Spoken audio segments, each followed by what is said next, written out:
So let's see here. Um, all right.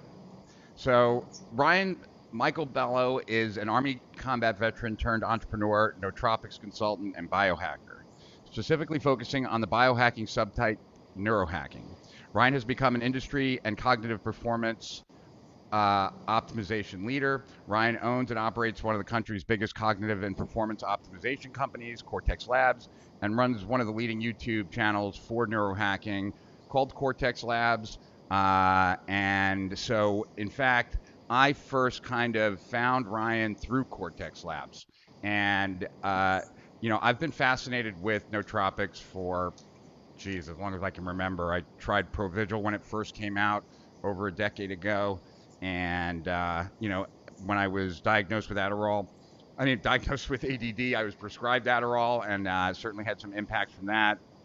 Years before that, when I was turning around the store and working crazy hours, I used to use a lot of ephedrine and caffeine and nicotine and all kinds of things. And so I've always kind of had this fascination with boosting my performance, just like an athlete would use steroids or any other kind of performance enhancement. And so it's a topic that those of you who know me know I've read about this topic for years on lots of different areas of how you can improve performance. You know that I've run a hypnosis company as well. And so I came across Ryan's videos on YouTube, I'd say about 2 or 3 years ago. He looked like a maniac. He still kind of does look like a maniac to me. He's a wild researcher that kind of stays in his lab, so to speak, staying up to date with the latest and greatest. And there's so much about this area that's always changing. So if you want to really be at your best with this stuff, you need to have someone like Orion to really kind of tap into what is the latest and greatest. And so I asked Ryan to join me here because I just feel like I am so lucky to be able to have someone like Ryan that I can text and ask a question to, and he can give me an answer. And so I wanted to have Ryan here really for you guys more than for me, because I have the luxury of being able to bother him anytime and ask him questions, whereas you guys don't. I want to, I want Ryan, you to start with your backstory. Before we go there, though, I want to kind of just bring up the most recent experience, which I mentioned in the ad for this live stream, as well as I think it went out in the YouTube.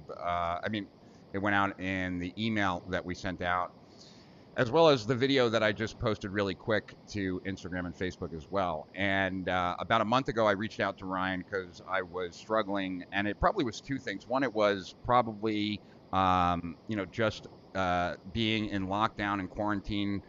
Even though I'm an introvert, I always tend to take my work out of the hotel room and work in the lobby because I just like being around people. And this is a time when I haven't been around people. But the other thing is that I think in order to improve other areas of sleep and stuff like that, I started supplementing with a bunch of stuff and probably raised my serotonin levels maybe a little bit too high. Was unaware of this at the time. Reached out to Ryan and told him that I was kind of struggling, and he immediately recommended an experimental. What is it considered? A drug? Is it considered basically? It's under the classification of research chemical. Okay, so a research chemical called 9-Me-BC, and it's been a game changer for me. And I'm not suggesting that everyone run out and get 9-Me-BC, because that is very helpful to me, because I think I have some challenges with the dopamine system more so than any of the other systems. But regardless, this month has been a totally different month for me, and the one change has been what Ryan recommended. And so that's what I mean by being fortunate, that I have the ability to just text him, whereas you guys don't. So if you're I'd love to know every single person that's on this live stream. One, because it will help other people know about the live stream, because as we know, the more people that engage and comment, the better. And, if Ryan gets a lot of exposure from this, because this is not I'm going to tell you about some of what Ryan offers at the end, but this is not a live stream where we're intent on presenting certain things that lead you to a sale. Ryan is in business and I'm in business, so we always have stuff to sell, but this is not. Yes, that's right, Chris.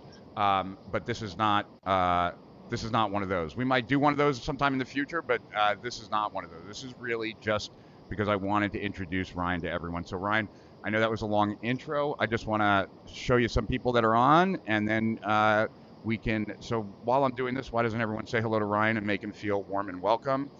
Here was what I posted. I don't. Oh, that's right. You can't see it because you're coming in through Skype. So Can you see me good, Rich? Am I good? You're good. I can see you. Okay. I mean, you're not as clean as me because I think you're using a different camera, but Yeah. but yeah, Okay. you're right there. All right. I can Not actually, delayed or anything. yeah, Nothing's delayed. I will actually text you a picture of what it looks like. Hold on. Okay. I just want to make sure people can see me like in real time. Yeah. All right. So I wrote that this is and I'm going to put them on the screen. This is why. There we go. So this is what I'm looking at. Like you'll see it underneath the camera what I just sent you, Ryan. But yeah, I'm putting it up on screen. I wrote this is a must attend. This is a must attend. I'm more excited about this live stream than anything I've done in the past 6 months. Then Amit Solomon wrote, the only nootropic I've used and use is Modafinil. Right now, Gorilla Mind is not available in my country, India, due to customer restrictions because of COVID. But I'd like to know more about Modafinil versus Gorilla Mind Rush.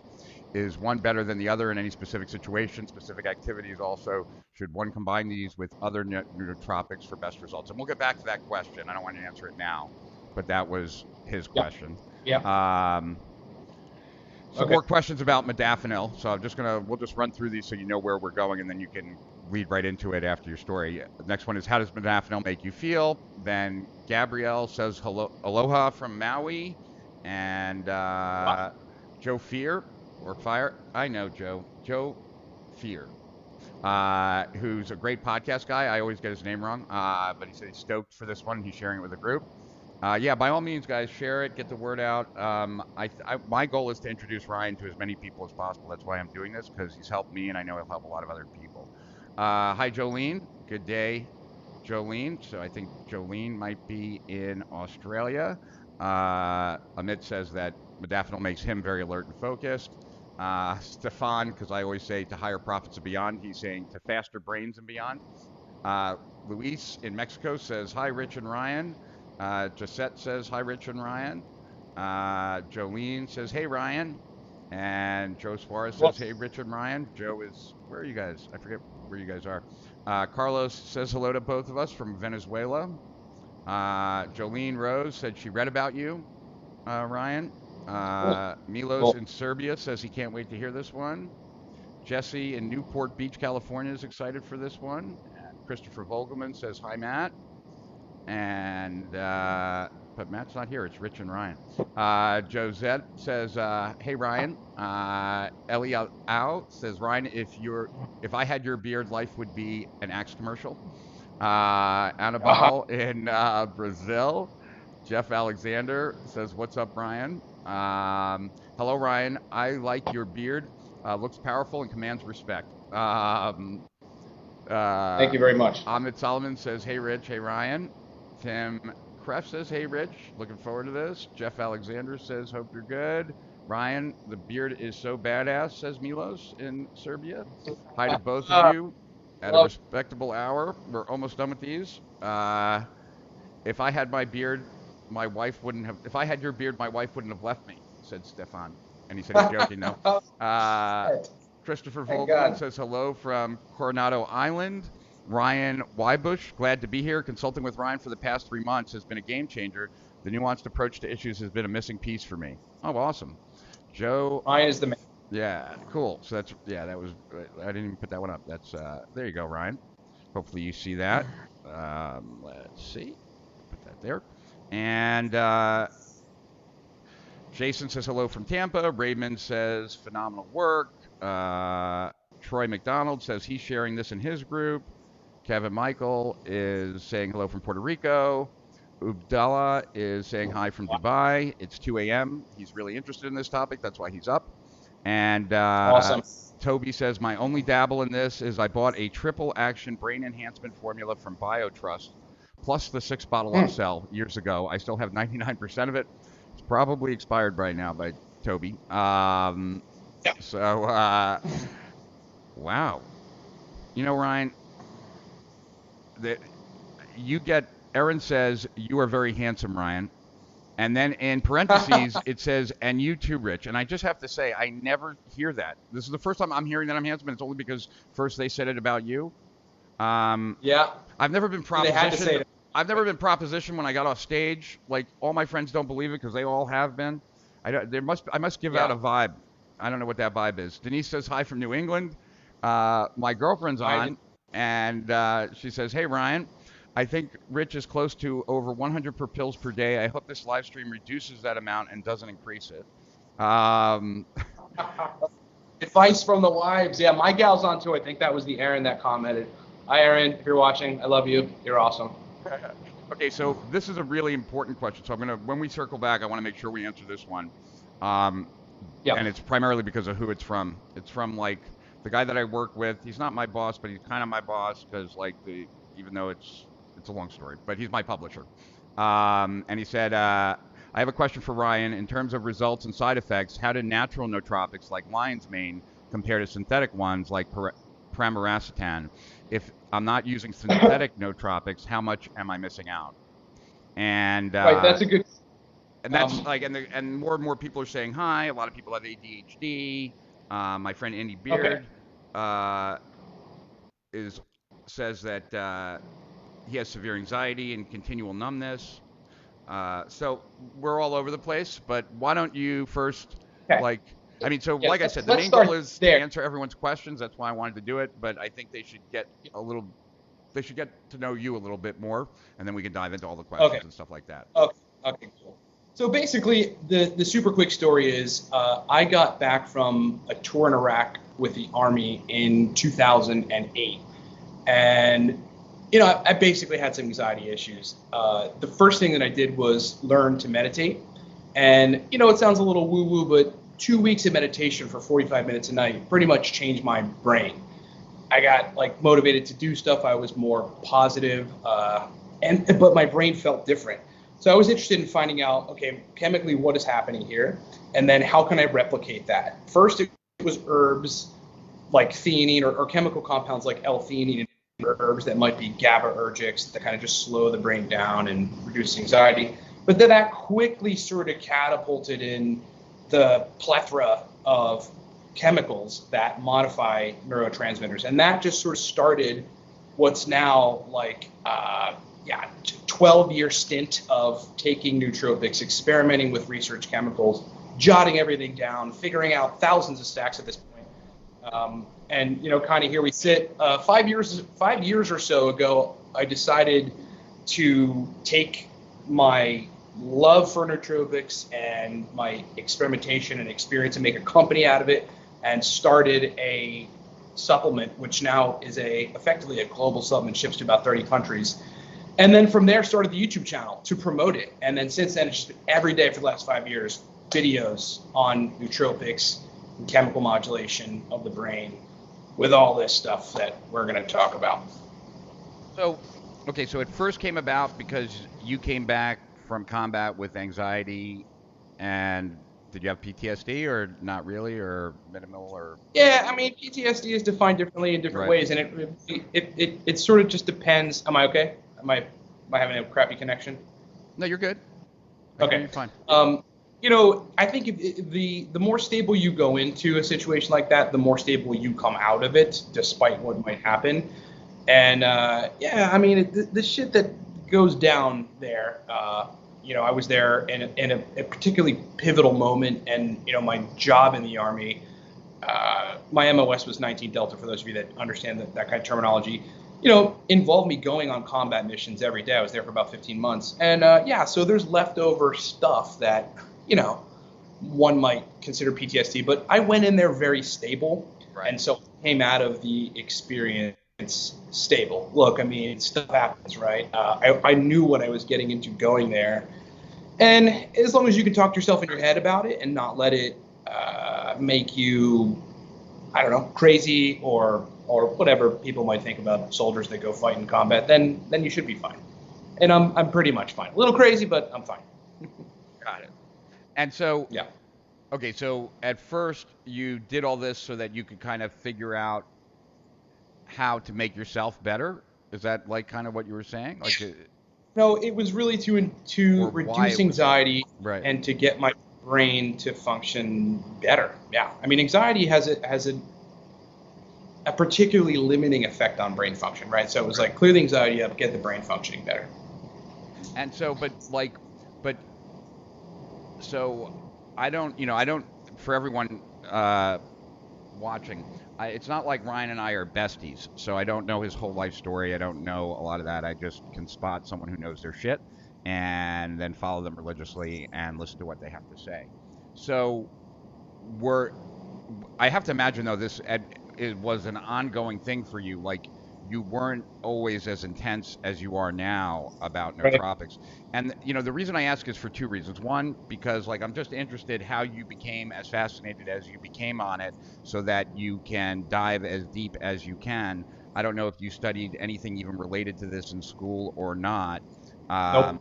And then but one of the things that I teach people, and this is totally outside the scope of what we're going to talk about today, but Yep. just like it's probably, I wouldn't expect you to know this, but one of the things that I teach people is that, like, to get a business off the ground, one of the best ways to do that is really kind of figure out where you can provide the most value, where can you be the absolute best choice for a single person, and then build Yep. out from there, right? Like, and Yep. you know there are, and it, like, you took something, at least from the outside, it looks like something that you were very curious about, something you were interested in, something that made a difference for you. And then it seems like, if I was going to write that story, it seems like you then got more interested and more interested. And like, how did it all happen? Like, what made you decide to do the YouTube channel? Like, what made you decide Right. to I'm just interested in the business story before we get into the nootropics, just because, like, Yep. okay, you were someone who was not involved in the medical field at all, right? You didn't go to school for it. And Nope. now you have a supplement company. There's probably people who have studied at universities and gotten nutrition degrees, medical degrees, that are watching your channel, like getting advice from you. So, like, Yep. what was the progression of that like? Well, I mean, so you asked a lot of questions there to unpack. What made me really into it is the beginning moments of functioning at higher levels than, frankly, I have ever functioned in my life. Like, if you take a good nootropic, it greases the right wheels, and you function mentally substantially better than you have always functioned. It's enough to change your mind forever, right? It's Right. enough to make you go, I never want to not feel like this again. So that was really a big part of the passion. It's like, it's like, holy crap, like these things are making major changes to my brain, and I see it in my performance. About the entrepreneurship side, I had been an entrepreneur pretty much since I got out of the Army. I started a couple technology companies. First one was a computer repair company that pivoted, if you will, into an iPhone and iPad repair company. So alongside this, at that point, what was, I don't know, six or something years of experimentation, I was actively using nootropics to run that company 18 hours a day. It was basically a solo company. I had intermittent employees and some contractors, but it was mostly me, and I had to just function for 18 hours a day, and I was using nootropics to do that. One of them was the Cortex stack, and that really was the basis for which the supplement was made. In my mind, I'm like, this works for me better than Modafinil sometimes. Right. I've got to make this a product. Got it. That combination, that stack. Yep. Right. And for those that are not aware, like, in the nootropic field, there are lots of different chemical supplements that you can be putting in your body, and generally, what different people like Ryan do, as well as even individual users on their own, they experiment and come up with combinations of several supplements. They call it a stack, because each one can have a synergistic effect with the others, and then creates a more powerful kind of process. And so you started Cortex when? The brand? The formulation of the company was February of 2015. Got it. And so that's when you started selling the bottles? Yeah, at that point, I had already had the product manufactured, and I was literally waiting for it to land in my apartment. So Right. a separate product manufacturing company makes it. It's my formula, right? They make it, they bottle it, I design the logo. Right. It got to me in February, and that's literally when I'm like, all right, let's pull the trigger on the LLC, let's launch this thing, and that's when I launched the channel. Got it. And it's proprietary. Like no one else is selling the exact combo, or no? Yeah, I mean, no one that I know of right now is selling the exact combo. No. So it's not like in private label, some other brand. And then when did you start the YouTube channel? Shortly after. I mean, the goal of the YouTube channel was essentially to market the product initially, right? It's like, but at the same time, I have at that point, however many years it was, 6 years or so of knowledge that I talked to myself about. Like I would go to family gatherings or wine tastings and talk about it with my aunt, and they'd all be looking at me like I'm crazy. Like, you know, do you have a degree in this? You know, are you sure it's safe for long term? So I sort of felt like super isolated in that regard. So the channel was to market the product, but also to kind of reach out to the people I knew were out there, the collective nootropics community, and communicate with them about it. So I kind of didn't feel so like I was the only guy, you know, messing with nootropics. Yeah, that makes sense. And so how often do you post to how often do you post to YouTube? You know, I got to say, since it started, it was pretty much every day, sometimes twice a day, and that we're talking about 5 years. You know, lately I have a lot of client work, and I've been busy doing working on a resolution to a syndrome that relates to sexual function from SSRI. So I've spent a lot of time researching that and working with people on resolving it. So that's taken a lot of my time. So these days it's probably once to like 4 times a week. It depends. Sometimes in a week I'll pump out 4 or 5 videos, and then other times if I'm just swamped with other stuff, it's like once a week. But it changes. I mean, sometimes it's twice a day. Sometimes it's 7 times a week. It all really depends. Just whenever you, I guess, feel inspired, huh? Yeah, and whenever there's something that needs to be talked about, gotcha. Either in the community or I'm working with somebody, and we run into a particular situation of adjusting compounds to reach a sweet spot. Then they reach the sweet spot. It's like people need to know about that, right? They need to know how to adjust. A lot of the channel is strategy. This is how you get the best results from nootropics, you know, and it's all free. Yeah, I've watched a lot of the videos, and that's why I was curious. And this is the last kind of statement. I just want to make this statement, and then we'll start, I guess, going to the questions. And then you can, like, as you answer questions, if any of them are related to, like, the ebooks that you've written, or, you know, and we can talk about the consulting part at the end. But one thing, and this, I just want to share this, another reason why I'm doing this live stream, and I'm sharing this more from a business aspect than any other reason what I'm about to share. Like, Brian to me is similar to Tiago Fort.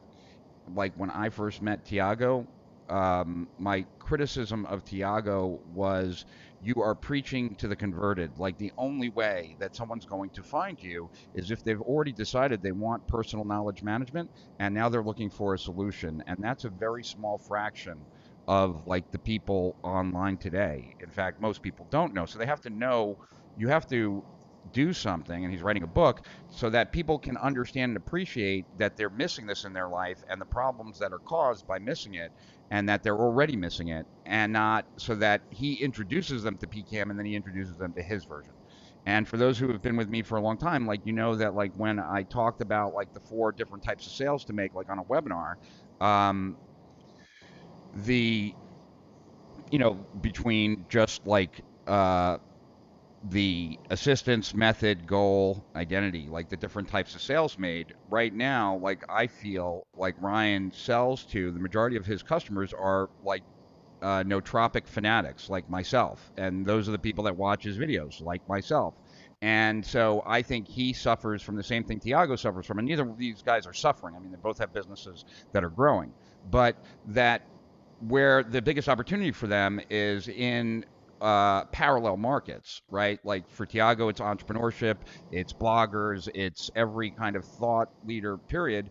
And, you know, for Ryan here, it's definitely entrepreneurs. It's probably a lot of other groups, but this is just as a business lesson. Are there parallel groups that right now you're talking to, maybe the people that have already kind of drank the Kool-Aid, but because they drank the Kool-Aid, they're busy. They already feel like they have all the answers. They're much harder to, like, spend a lot of time, I would imagine a good portion of Ryan's clients right now, like, listen to his videos, they talk about it in Reddit, and there are these long threads where there's 100 different opinions, and it gets very, like, complicated, and, and there's no clarity. And so by going into an entrepreneurial market, he's bringing a new mechanism to get an action, which is a mechanism that's as common as dirt in his industry, not as common in this industry.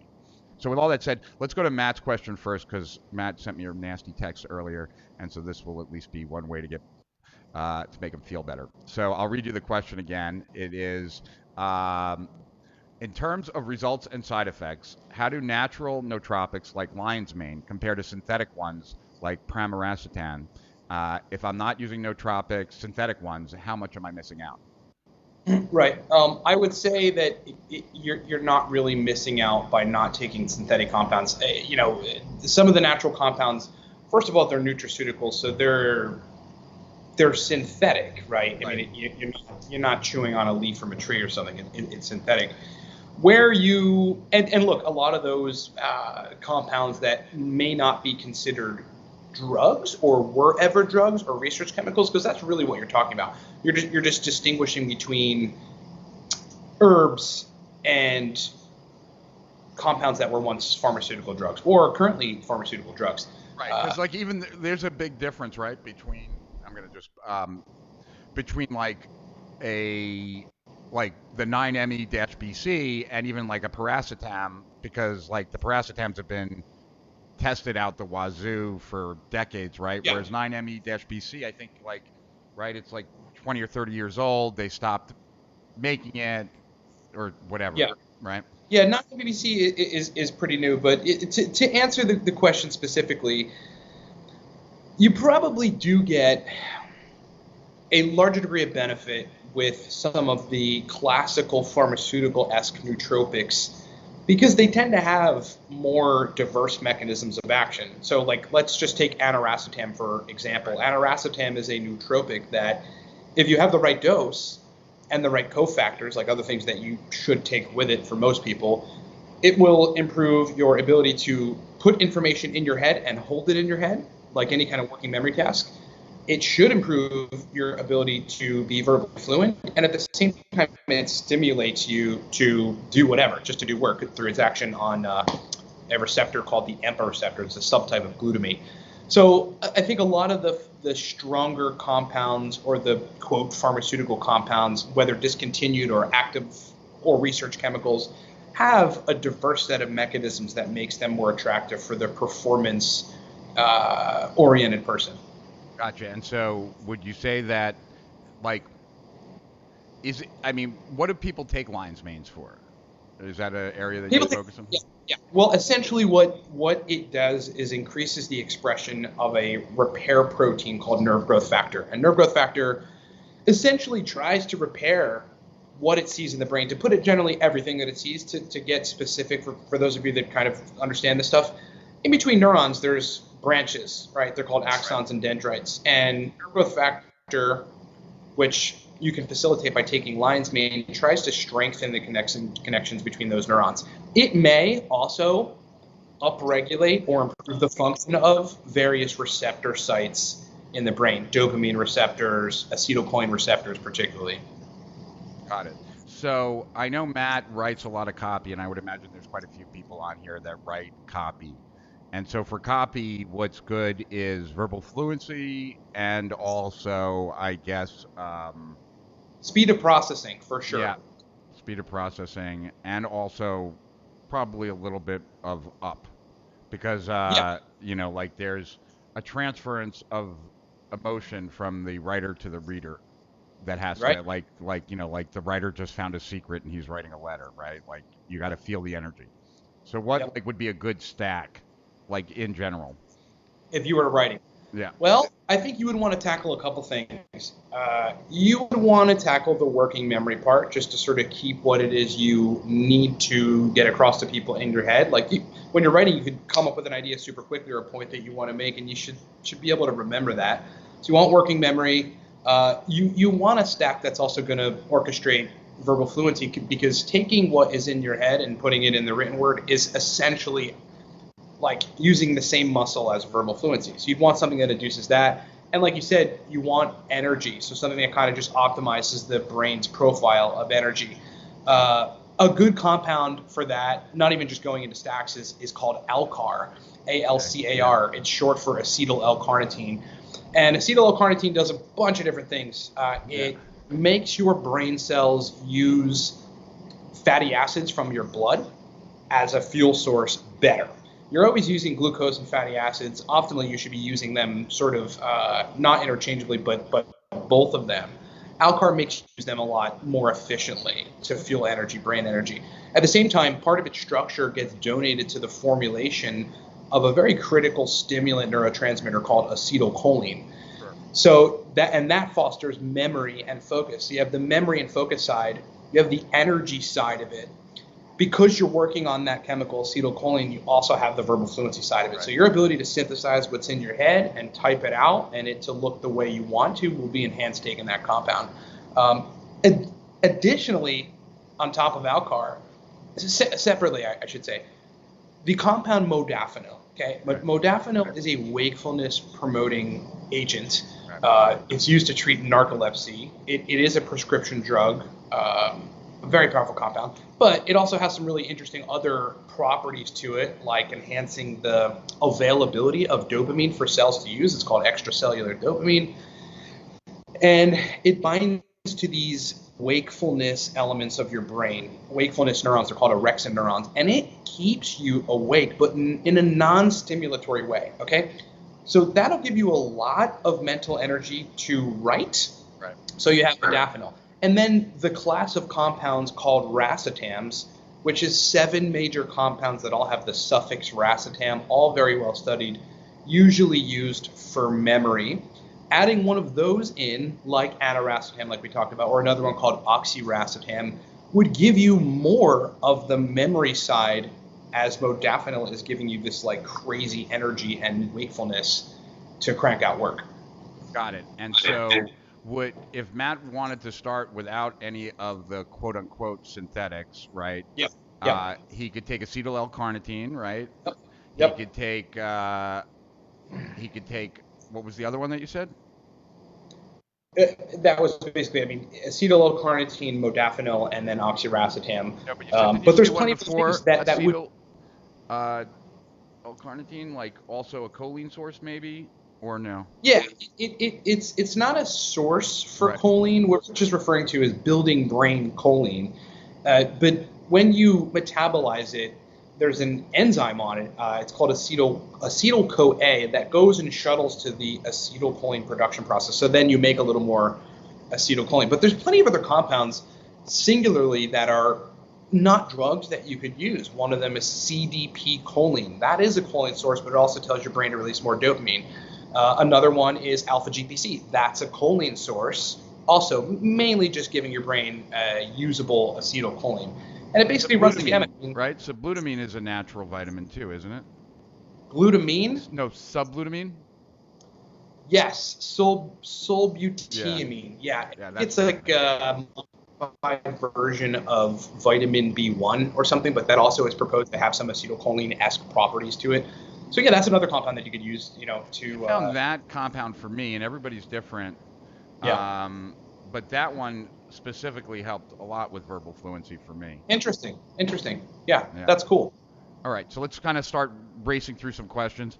I'm not sure what Andy Beard's question is, so if you're not sure either after I read it to you, then he'll just ask it differently. It says, I would be interested in benefits/risks for severe anxiety that causes continual numbness and even epileptic symptoms. But I'm not sure what in relation to what? To any nootropics, I guess, or yeah, probably. Yeah. So let's see if he gives us a little bit more of an explanation. Yeah. All right. So Kat Timmons says, hello from Villanova. I've been waiting for this. I have ADHD and I'm looking to enhance my brain. A lot of people that's a would good one fall into that category. Yeah, so it's a good one to talk about too. With ADHD, you want to. Okay, so if you think about the pharmaceutical industry solution to that, it's Adderall, right? And that is a chemical that is forcing the brain to release a bunch of dopamine, and it is stimulating you to focus on one thing at a time. That's basically what that's doing. Not in a particularly healthy way. You would want to try to mimic that in a more sustainable way that does not impair the function of the receptor sites in the dopaminergic system. You could do that with a compound called uridine monophosphate. Uridine monophosphate. Very powerful compound that aids in, like we were talking about before, extending the branches between neurons, process called, and then creating new neurons, process called neurogenesis, but also fosters dopamine release and somewhat modifies the function of dopamine receptors. Dose is important. So, and then cofactors are important. So, in an ADHD stack, you should have something like. Let me interrupt you for a second. Like, because I don't know if this is valid or not, but Yep. would it be different? Like, could you almost like take a person with ADHD and kind of break them up into two people, right? Someone who has ADHD but has never taken any of the stimulants, never really done anything outside, anything pharmacological, right? Then you have a bunch of people who have ADD who've taken a lot of pharmacological stuff, right? So, on the one hand, like the non-pharmacological, they probably haven't burnt out as many of their receptors as someone who's taken like Adderall or something like that. But Yep. so they're looking for, so I guess there's like, for clarity, when you're giving advice, like maybe like advice to people who have ADD who've never gone down the Yep. pharmacological route and just want to be better, right? And now Yep. people who are on the pharmacological route who either want to get off them or are not getting the same effect, and what can they add to it? So it's kind of, Yep. right, because they're two different kind of issues. For sure. Yeah, very simple answer. For the people that are taking Adderall and or using some other dopamine-centered pharmacological intervention, getting off of that is going to be somewhat hard, but your best shot at doing it is honestly the compound that you were talking about that I had you start using, which is 9-MeBC. 9-MeBC will upregulate the function of the receptors, which is the opposite of what Adderall ends up doing. Adderall downregulates the receptors, so it makes you sort of dependent on Adderall, which forces the release of dopamine. So you would want to get 9-MeBC in the mix. It's a research chemical. The only pretty reputable website that has it is a website called science.bio. You want to start somewhere around 20 milligrams. You can go as high as 50 milligrams. I would shoot for 5 days a week, cycle off on the weekends. Do that for basically 30 days straight. Again, having those cycles. For someone who has been doing Adderall. What? That's for someone who has been doing Adderall. That's for someone who's been taking it for a while and wants to get off of it. Yeah. What about somebody who just has ADD and never taken it? Would that be useful for them as well, or something different? Yes. Rather than going on Adderall, back to uridine. 100 milligrams uridine monophosphate, 80 to 85 milligrams of CDP choline or citicholine. There's two different names for it. Maybe low dose B complex and some fish oil. That is a powerful stack for centering attention and for, I don't want to say curing, because that's kind of an overreach, but for attempting to resolve the chemistry that underlies ADHD acutely. And so, Kat, if you have any follow-up questions, by all means, just type them into the chat. And you and I were talking, this was a while back, but I gave my friend, okay, good. I was wanting to make sure that that's the right place to buy it from. That's the other place, right? Nootropics Depot. This is uridine. I think I have some too, but I've never used it. So the Nootropics Depot is another like legitimate place where people can feel pretty safe buying stuff. Yeah, get powders. Yeah, I mean, you want it with Nootropics. You want powders, meaning a powder of the product, so that you can weigh it on a scale, capsule it, and you know what dose you're getting. Dose is critical. There's a lot of suggestions on Nootropics that are broad brush. They're just like, oh, this is the standard dose. People take that standard dose. They don't get the best effect or some sort of side effect or something, and then they just say they give up on the nootropic. It's because dose matters a lot. So yeah, Nootropics Depot has powders. You want to get powders for everything so you can weigh out and experiment with several runs of experiments on which doses jive with your brain. Yeah, and it's just like, Ryan says that, and someone like me hears that all the time. as someone who goes past moderation most of the time. But let me assure you that in this area, more is not better. Like for any of you who downloaded all my notes that I posted to the group last week, not all my notes, one of my notes that happens to be like 50 pages long or whatever on systems. And like we're dealing with one of the most advanced systems there is. And so, like serotonin might make you happy. And so, like an idiot like me, you might think, oh, more serotonin better. And then you take too much serotonin, and now all of a sudden you have less dopamine, and now you're apathetic. And so just because something is good in certain doses doesn't make it great in bigger doses. And, Yep. also, obviously, Ryan's not a doctor. I'm not a doctor. We're not telling you to do any of these things. We don't take any responsibility. I don't ever tell anyone else what to take. I'm willing to experiment on my own body because I'm willing to take whatever consequences there are. I'm not even afraid with my girlfriend, Kim, who complained about my 100 pills I take. She always is wondering what she should take. And I'm always like, yeah, I just don't know what's going to impact you. Because like very little impacts me and very much impacts her. So Richard Kent wants to know, I don't know if you have an answer to this question, but what is a good nootropic for cold calling? For cold calling, well, Yes. I think you want to have your wits about you in cold calling. You want to tone down anxiety because if you're Yeah. picturing the person like, being like, all right, fuck off, don't call me, then you're probably going to be less effective on the phone. So you would want to calm the brain down, but at the same time speed the brain up in a different system. You'd want to use something like Phenoracetam, which is a GABAergic, to put it simply. Fosters the function of GABA, which inhibits the firing of, you could say, nervous chemicals in the brain.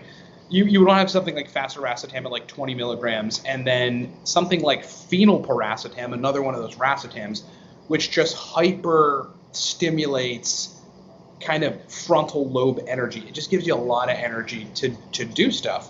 So while you want to be energized, you want to be calm. So I would say something like 20 milligrams Phenoracetam, 100 or so milligrams of Phenylpiracetam would be a good stack for that. Now, is phenylpiracetam just a much stronger version of piracetam, or is there Yeah, actually a difference other than its strength? there is a bit of a difference. That's what it was intended to be. Right. A stronger version of piracetam by just adding that phenyl group to it molecularly. But there is a patent. I think it's a patent. It's got to be a patent on phenylpiracetam, explaining that it is also fostering the inhibition of the uptake of dopamine. So almost what an SSRI would do, but for dopamine. Not great long term. The good thing about phenylpiracetam is it doesn't do it very strongly. Right. So the mild bit that it does gives you a little more usable dopamine that sits outside of cells for cells to grab. So it is different, man. I mean, that's why it's different than piracetam. Like, it's going to work on the choline side like piracetam does, making that system fire more efficiently. But at the same time, it's going to give you a little more usable dopamine. I don't know if you think this is a stupid thing or a good thing. I mean, and once again, I guess everybody's different. But I forget the guy's name, but he has a website. It's Nootropics Expert or something like that. It's an older guy. He's a little older than me, and has ADD because he writes about it. And he takes like Aniracetam with like subglutamine, like 2 times a day. I think he takes Adderall too, but the Aniracetam and subglutamine he's taking to kind of counterbalance certain things. He wrote up everything he took, and I was kind of blown away at all the things. Have Yeah. you ever heard of using like Aniracetam like a couple times over the course of the day to kind of for someone Yep. with ADD? Yeah, And what definitely. would that do? Yeah, I mean, for a lot of things. And Aniracetam works differently for different people. I mean, there's general Right. mechanisms, but people respond differently to it. It can get you to focus. For other people, though, it makes it easier to multitask. It's very sort of perplexing in that differentiated response between people. To answer your question about dosing it multiple times a day, yeah, that's like a phased dosing approach. And Right. that is effective for some people. Again, people have to try to run things and see what works out for them. But yeah, lower dosing Aniracetam at like 300 milligrams at 9 a.m. 300 milligrams at noon, and then 300 milligrams at like 4 p.m. should, if you respond well to it, get you good memory function and stimulation function, and if you focus better on it, focus function throughout that whole time. Got it. And have there been any things where people need to be guarded with racetams, like long term or anything like that? You know? No, as far as I can tell, not really, because woven into the methodology or a smart methodology of using nootropics is cycling. It should be clear to people. If not, I want to make it clear. You shouldn't really take the same compound every day for most compounds, unless you're executing a repair protocol, in which case you might need to. But as far as racetams go, you should cycle off of them. 3 days on, 4 days off, 4 days on, 3 days off, something like that. Or 5 days on, 2 days off, and then after a month of that, take 2 weeks completely off the compound. If you don't do that, then you run the risk, because you're modifying neurotransmitters. This is not like coffee and it just goes away, or an alcohol buzz. You just wake up the next morning and you're fine if you drank a moderate amount. You're making major changes to neurochemistry. So if you take something too consistently, you could foster an excessive function of one neurotransmitter or the other, and that's going to downregulate the receptors and basically make it so that that system doesn't work as good at your baseline, because you just blasted it with one chemical over and over and over again. So the receptors are going, okay, I'm going to kind of downregulate or make my response a little suboptimal in response to this constant chemical to try to keep things in balance. So that's what you would be looking at. And there's all kinds of things that can happen if you dose nootropics somewhat incorrectly or too consistently on the same one. You can get tired, you can have anxiety, you could feel restless, you could feel nervous, you could want to go to sleep, but nothing major. And as far as like liver toxicity on the racetams, they all have a very, very safe toxicity profile. I mean, there's nobody ending up in the hospital for like liver, any kind of elevated liver enzymes or liver failure from any racetam and most nootropics. All right. So have you heard, so that very first question that I read, might as well jump back to that, and then there's a whole bunch more. But this one was that from Amit, and he was saying that the only nootropic he's used is Modafinil. He wants Gorilla Mind, but it's not available in his country, India. Have you heard of Gorilla Mind, Rush? I've come across that name. I think I've seen it in Reddit. I know, when I've kind of been skimming through stuff. I've definitely heard of it. Yeah, let me see if I can look it up and see what's in it. But what is this? His question is about Modafinil? It said, is one better than the other as far as Gorilla Mind Rush versus Modafinil? Okay. Then the other in specific situation and activities. Also, should one combine these with other nootropics for best results? And you already mentioned combining Modafinil. Yeah.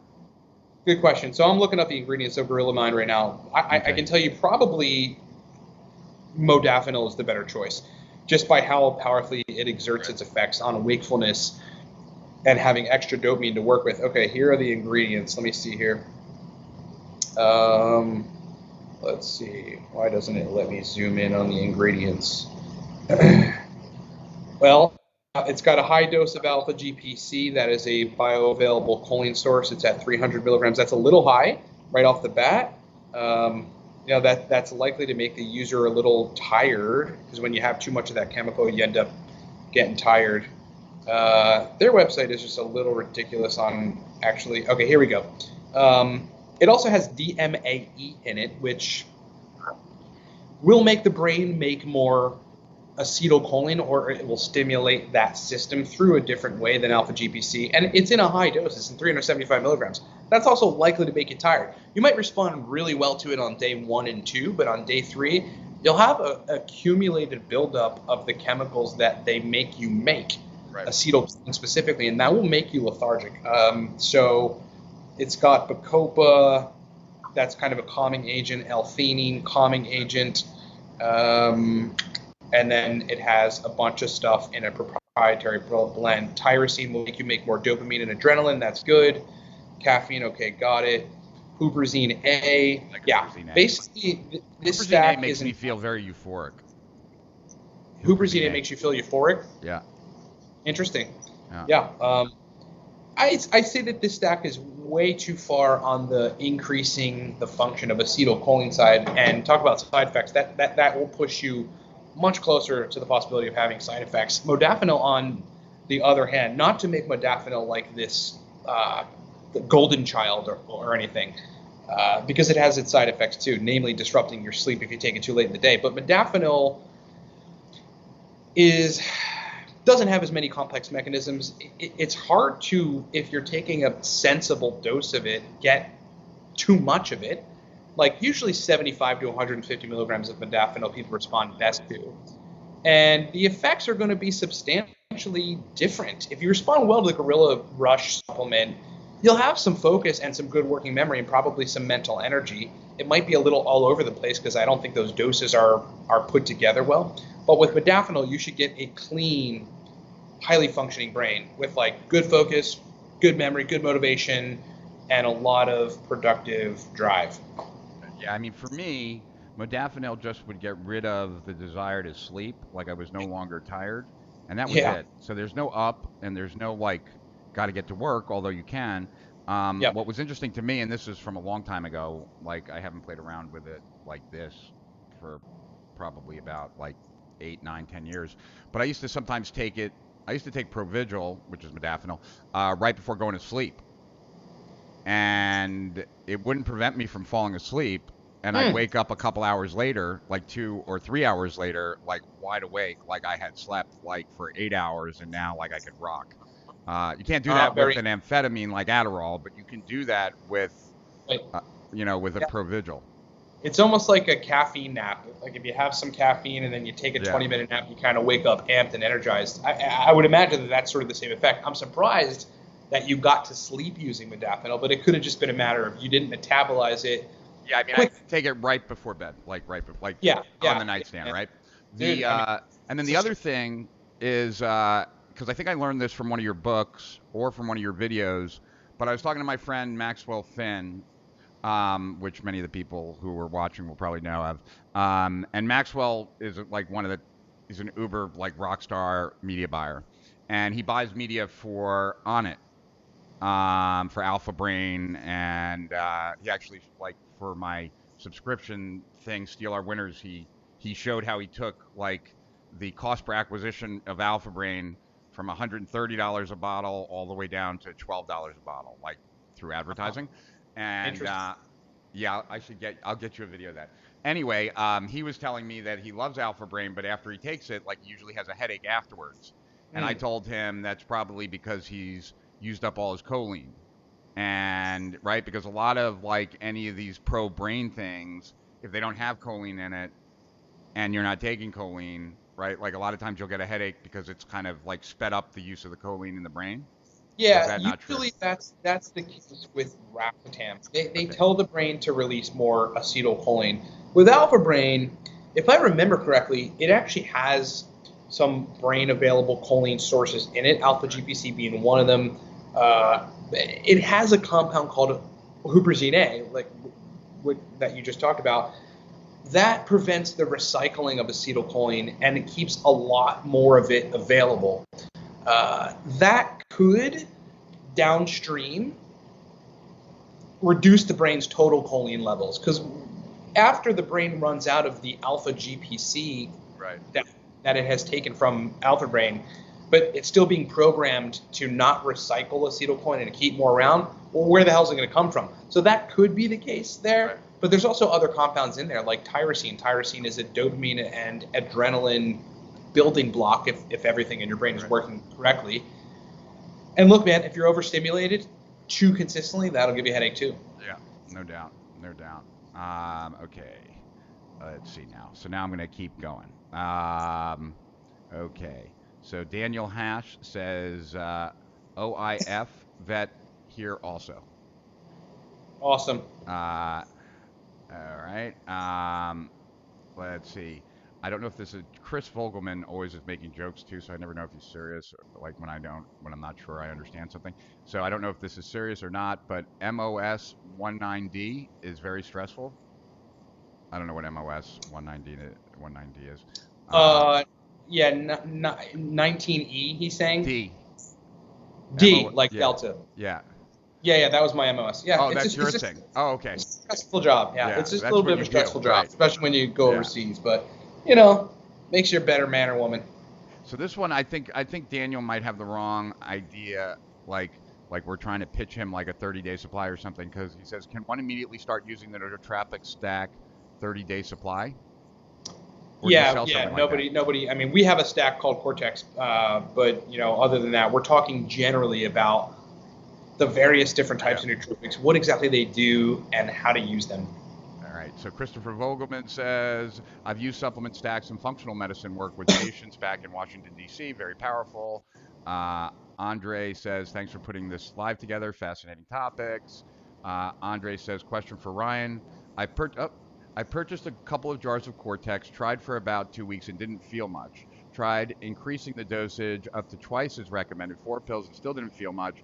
What could this issue be? Perhaps I need a higher dose, or am I just not sensible, or I guess sensitive to uridine? Yeah, I would say I would want to look at his history first. I mean, if he has Adderall or any other hardcore dopamine agent, then there could be downregulation of the receptors. That would cause that kind of response. At the same time, what is his response to other nootropics?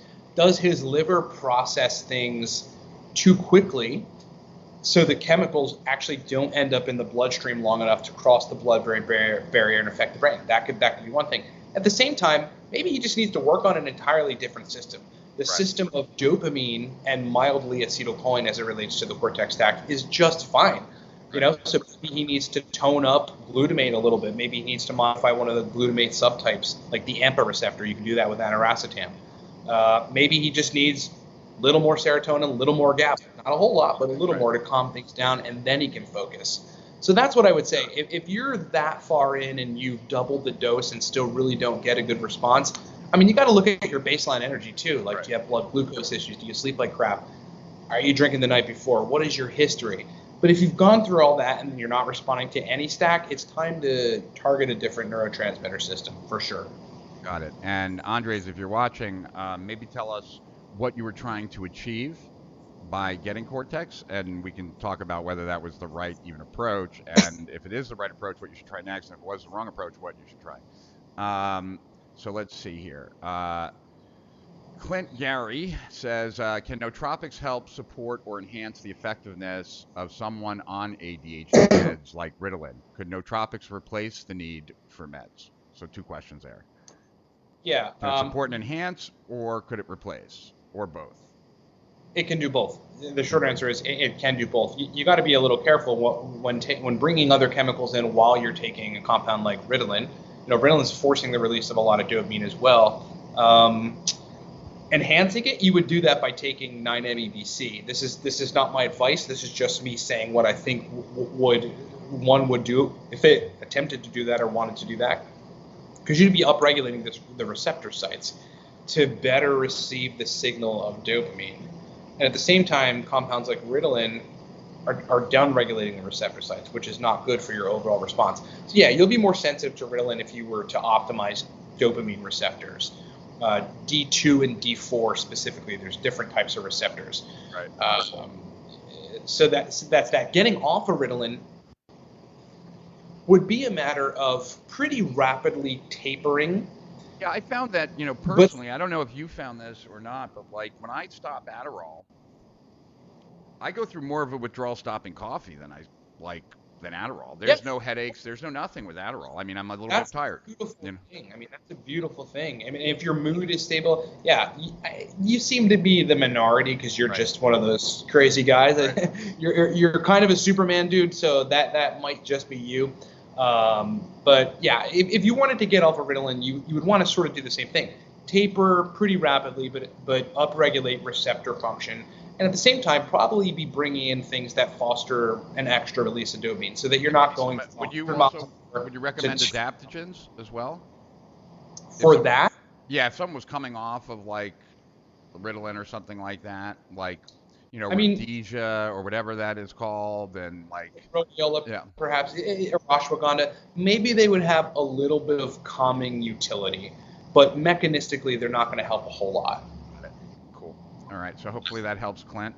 but yes, the answer is you could enhance or you could replace. It just depends where you want to go down. Chris says, having worked for Big Pharma, I can attest to the limitations of pharmaceuticals as well as the pecuniary nature of the sales reps. And Chris said, NGF is great. Anibal, when we talk, I have someone that can talk to you about what your question is in case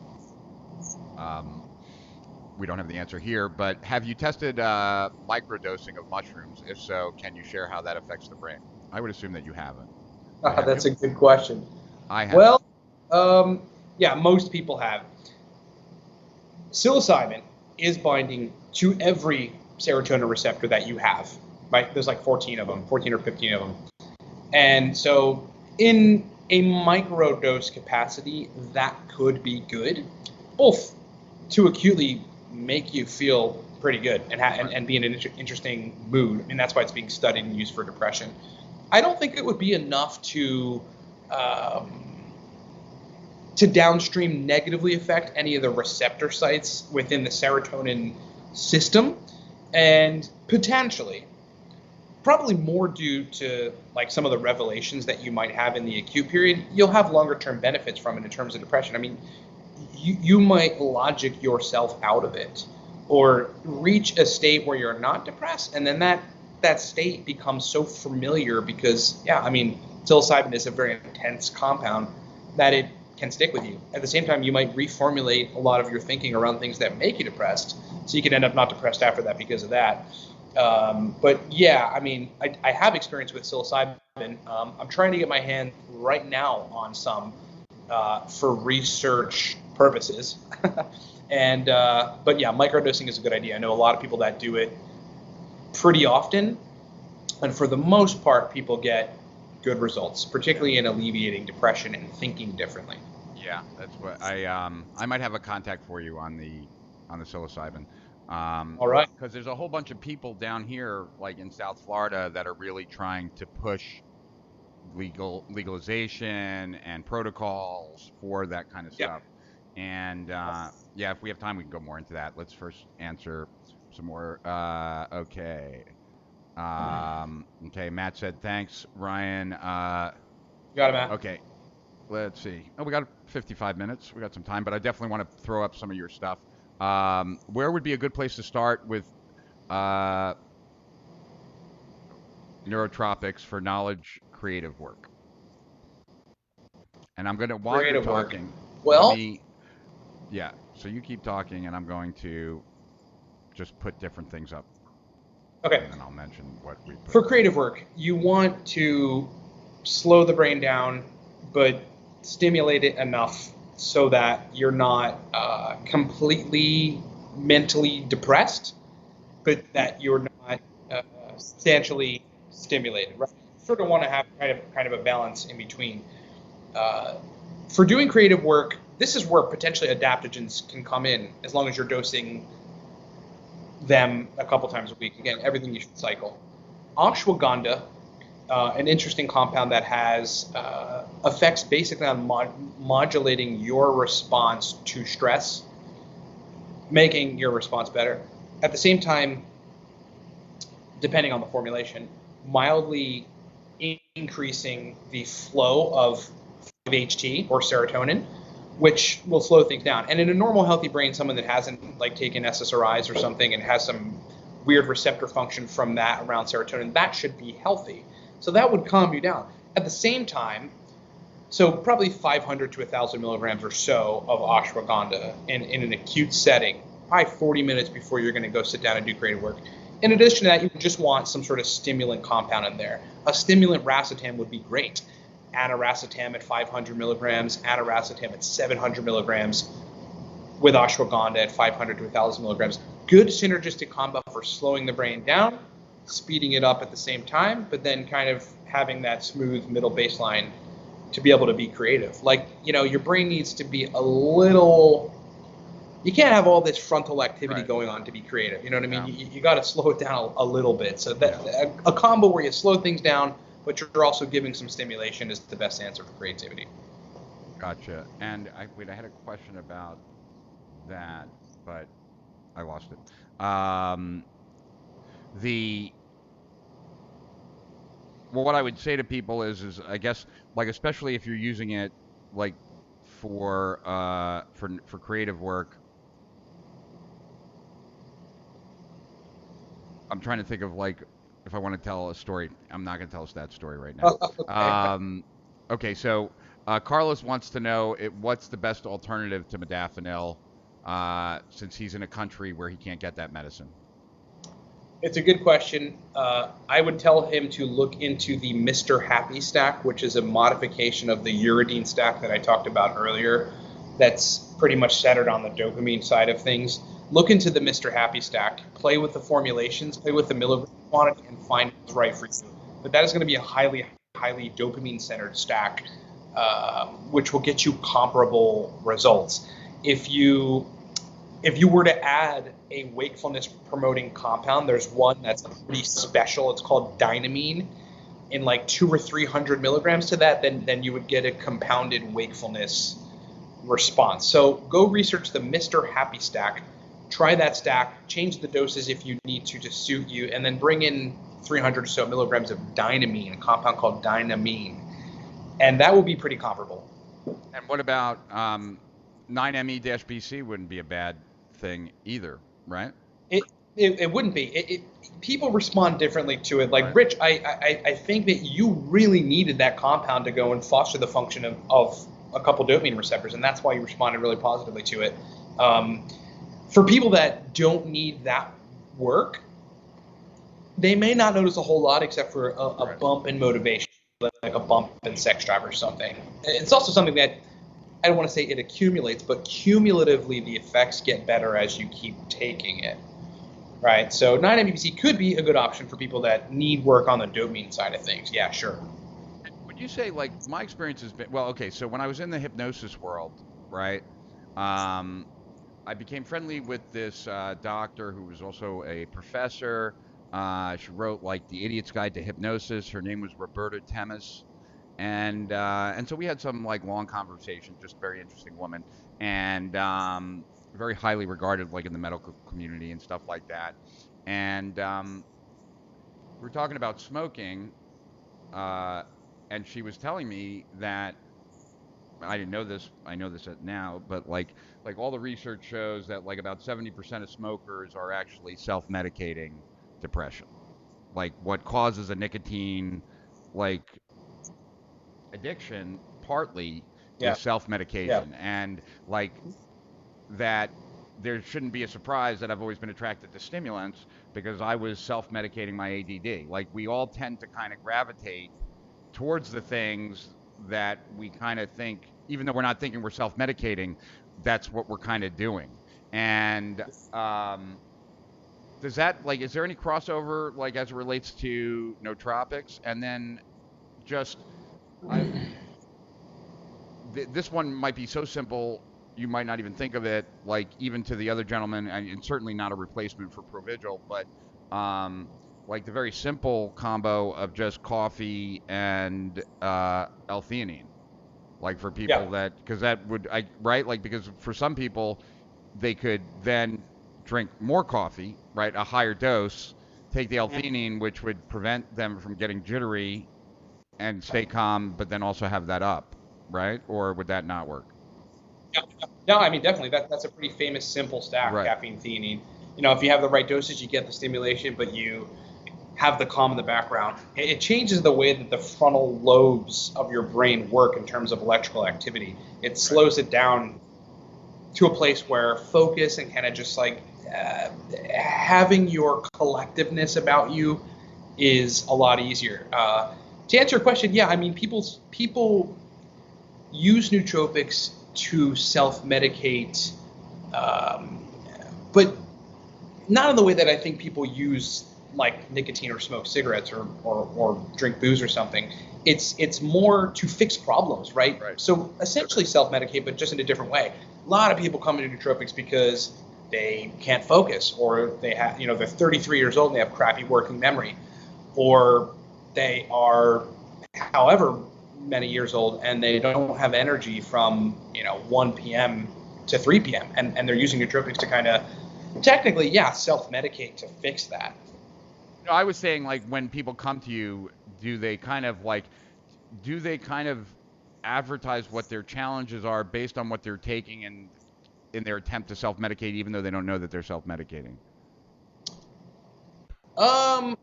Yeah, I mean, sometimes I run into people who are. You mean things aside from nootropics that they're taking that they're Yes. Yeah. trying Yeah. to Yeah. self-medicate? Like when they come to you and they might be doing other things. Like, Yeah, yeah.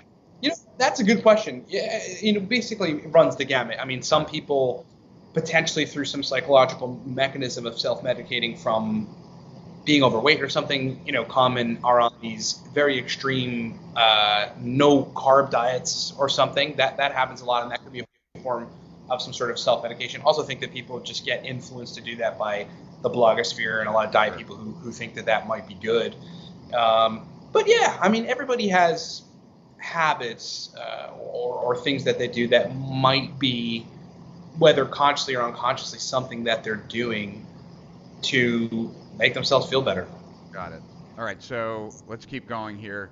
And also, right now, what I have on the screen is I have the YouTube channel. So why don't you just tell people real quick about the YouTube channel? This is where I found Ryan.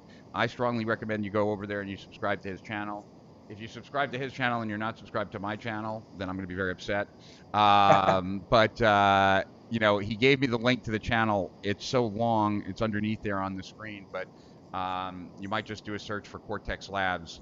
I think you'll find it a lot quicker. Anything you want to let them know about the channel? I'll like on the next question. The channel is my baby since 2015. It was the foundation for getting the information that I had learned over the previous 6 years out to people. It is a way for me to connect with the nootropics community every day or as many times a week as is possible. But it also, what might be relevant to entrepreneurs and marketers watching this is that want to learn about nootropics is that it's also a non-hostile environment. Reddit, on the other hand, around nootropics, it's a very hostile environment, right? Right. You ask what they might think is the wrong question, and somebody's up your ass calling you an idiot and whatever. On the channel, on the Cortex Labs Nootropics channel, it's very, very cool and very, very open. No question is a dumb question. Everybody has their own experience, questions. People chime in to answer other people's questions. So that's really a major part of it. On the other side, getting into nootropics seems daunting because there is a lot of information to understand. And there's a lot of compounds. I mean, we're probably talking about 60, 70 compounds in total of the classical things that we mess with.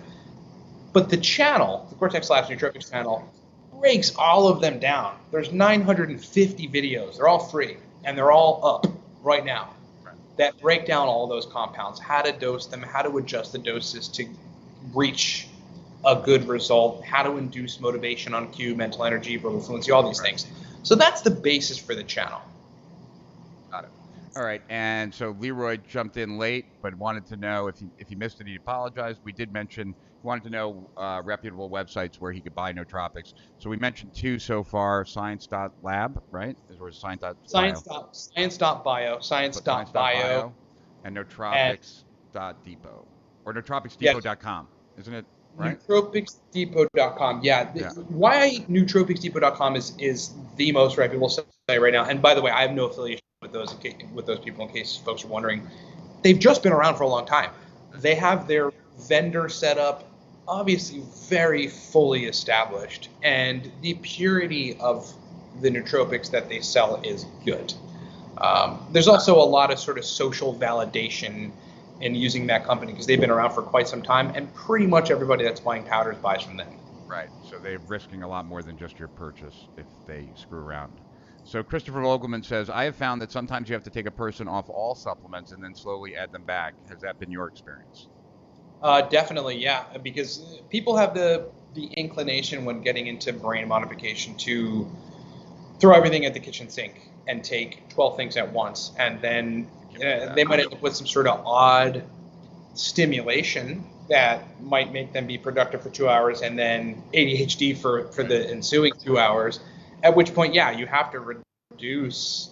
You would either go through a strategy of reducing the probable culprits if you had somebody that was on the outside that understood neuroscience or what these things were doing, Or, yeah, you could remove everything and then slowly add things back in. There really shouldn't be a case in which a person is taking 12 compounds, 12 nootropic compounds consistently. The course of because you can achieve the brain function you want with 4 compounds or with 3 compounds. You just have to know how to stack them. Very cool. All right. And now I have your podcast up. It's called the Cortex Labs Nootropics Podcast. And they can subscribe to that on iTunes or on Overcast or any of the main sites. And so while that's up, Stefan has a question. And Stefan's question is, let's see, best combination for students for studying, keeping up the focus, and better retention. And then he has a side comment. I found that dopamine detoxing and fasting with vitamin D3, fish oil, zinc, and walnuts helps a ton. Anything else? Interesting. Yeah, you would want to foster memory and then background continuous energy. You would do the energy side and the ability to work for 5 to 10 hours in a study capacity, probably with modafinil. Modafinil is just excellent for that. Alternatively, you could use a compound called Bromantine. Yeah, you've recommended that to me, and that's been pretty powerful as well. Very powerful compound. Makes you synthesize dopamine faster. It also protects your body from any kind of perceived environmental stress, particularly cold weather, hot weather conditions, but like probably the stress of having to study keeps you awake for a while. At the same time, you're going to want to foster memory. Probably the best compounds for that are Aniracetam, somewhere around 75 to 200 milligrams. Again, people have to just find what works for them. Alternatively, a compound called Noopept. That is I take that. The racetams work on acetylcholine, making it fire more efficiently. Noopept does that too, which is going to help working memory, which is what you need during studying. And then alternatively, just to give you many options, a compound called PRL853. That's also basically a research chemical. All those funky letter number compounds are research chemicals. PRL853 will foster a bitchin' working memory if you respond well to it. So I would be taking something like modafinil and PRL853 at the same time to do that, or Bromantine and Noopept at the same time to achieve a brain state that makes you do that easier. I hope that answered the question, Stefan. I think it did. All right. I'm going to stick to the nootropics questions first, just because that's the primary reason why Ryan is here, as opposed to like what types of meditation you've done and stuff like that. If we have time, we'll get to that. Okay. Okay, so Andy Beard got back to us. That was the guy earlier that asked us the question he discussed earlier. He said, looking for it. Let's see.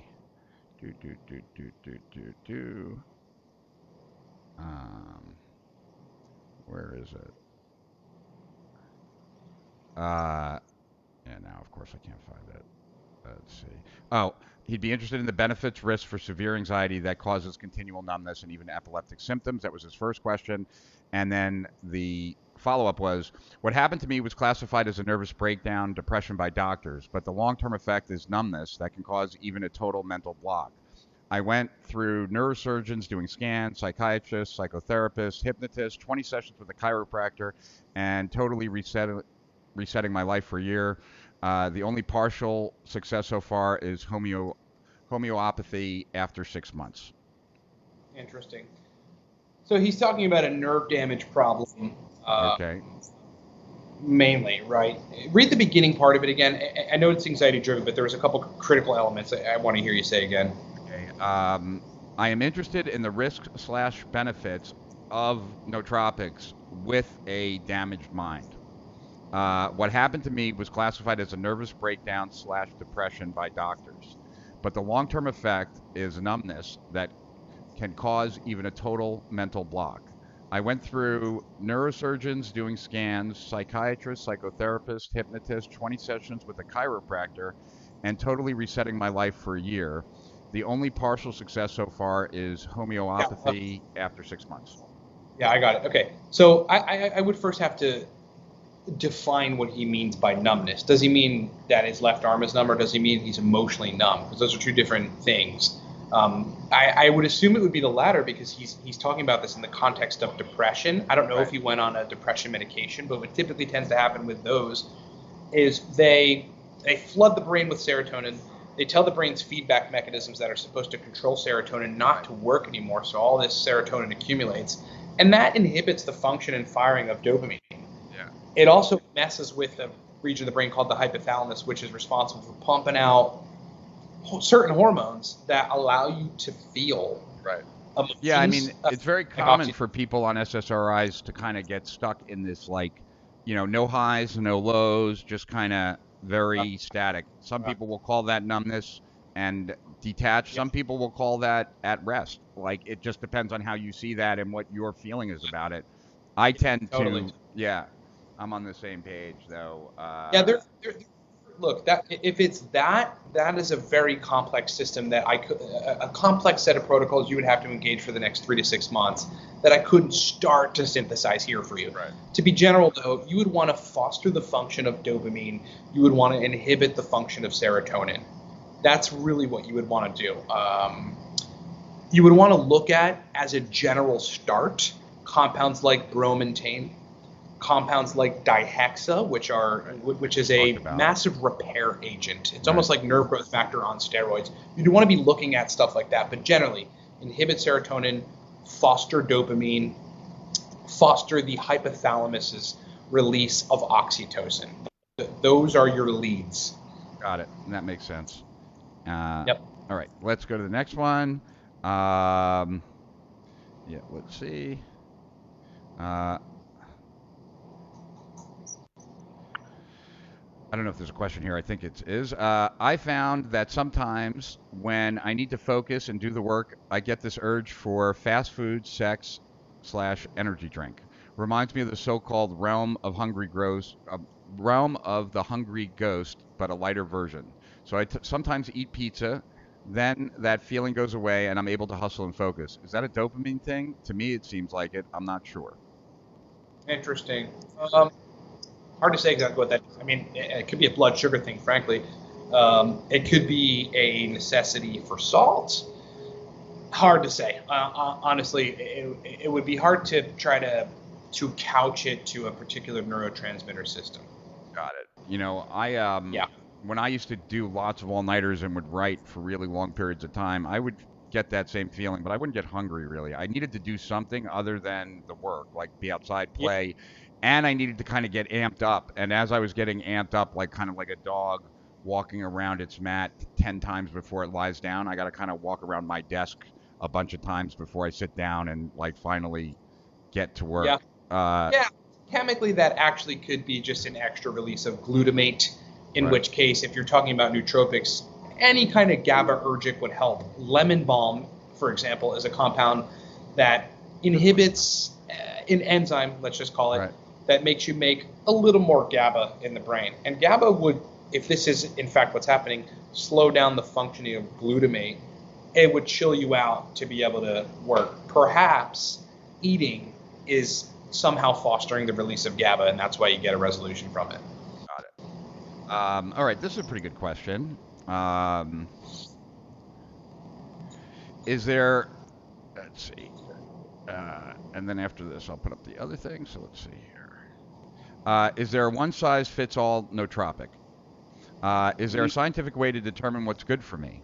For someone with fluctuating sleep schedules but needs to be awake from 4 a.m. to 2 p.m. regularly, but night sleep sometimes can vary, is there a nootropic that can help? That sounds tough. Yeah, I mean, I'd really have to get into sort of the nuances, but you would want to induce wakefulness and then, but not enough to where it disrupts sleep when it's time to sleep. I keep going back to modafinil because modafinil does that and keeps you awake, keeps you functioning throughout that time that you need to be awake. And then you'd probably be looking at taking something like maybe some high dose L-theanine to kind of calm the brain down just a little bit. Perhaps a high dose of glycine, like 5 grams of glycine before bed, is going to inhibit a lot of extra activity and allow you to go to sleep. Otherwise, on the daytime part of it, where you need to stay awake, The Mr. Happy Stack, as I mentioned before, is a good wakefulness promoting compound. Dynamine, which we mentioned before, is a great wakefulness promoting compound, 100 to 300 milligrams or so. So is bromantine. Bromantine is a very powerful compound. On bromantine, I'd start at 20 milligrams, and you can take it all the way up to 60 or 65 milligrams. I would try those things out, modify the doses if you need to. I bet with those suggestions, you'll find what you're looking for. That makes sense. And I would just add to that like Ubella, if you're not getting light, that can be huge. Like for me, I used to work like when I would work like, 20. Well, when I'd go pull all-nighters and work like 36 hours or 48 hours, I had sunlights on both sides of my desk. And the first time I was playing around with them, like I wasn't planning on pulling an all-nighter and ended up pulling an all-nighter because they reset my biological clock by having the like bright light in my eyes. You know, that time was late in the evening, but I try and get sunlight as quickly as possible when I wake up, and it makes a difference. All right, so let's see.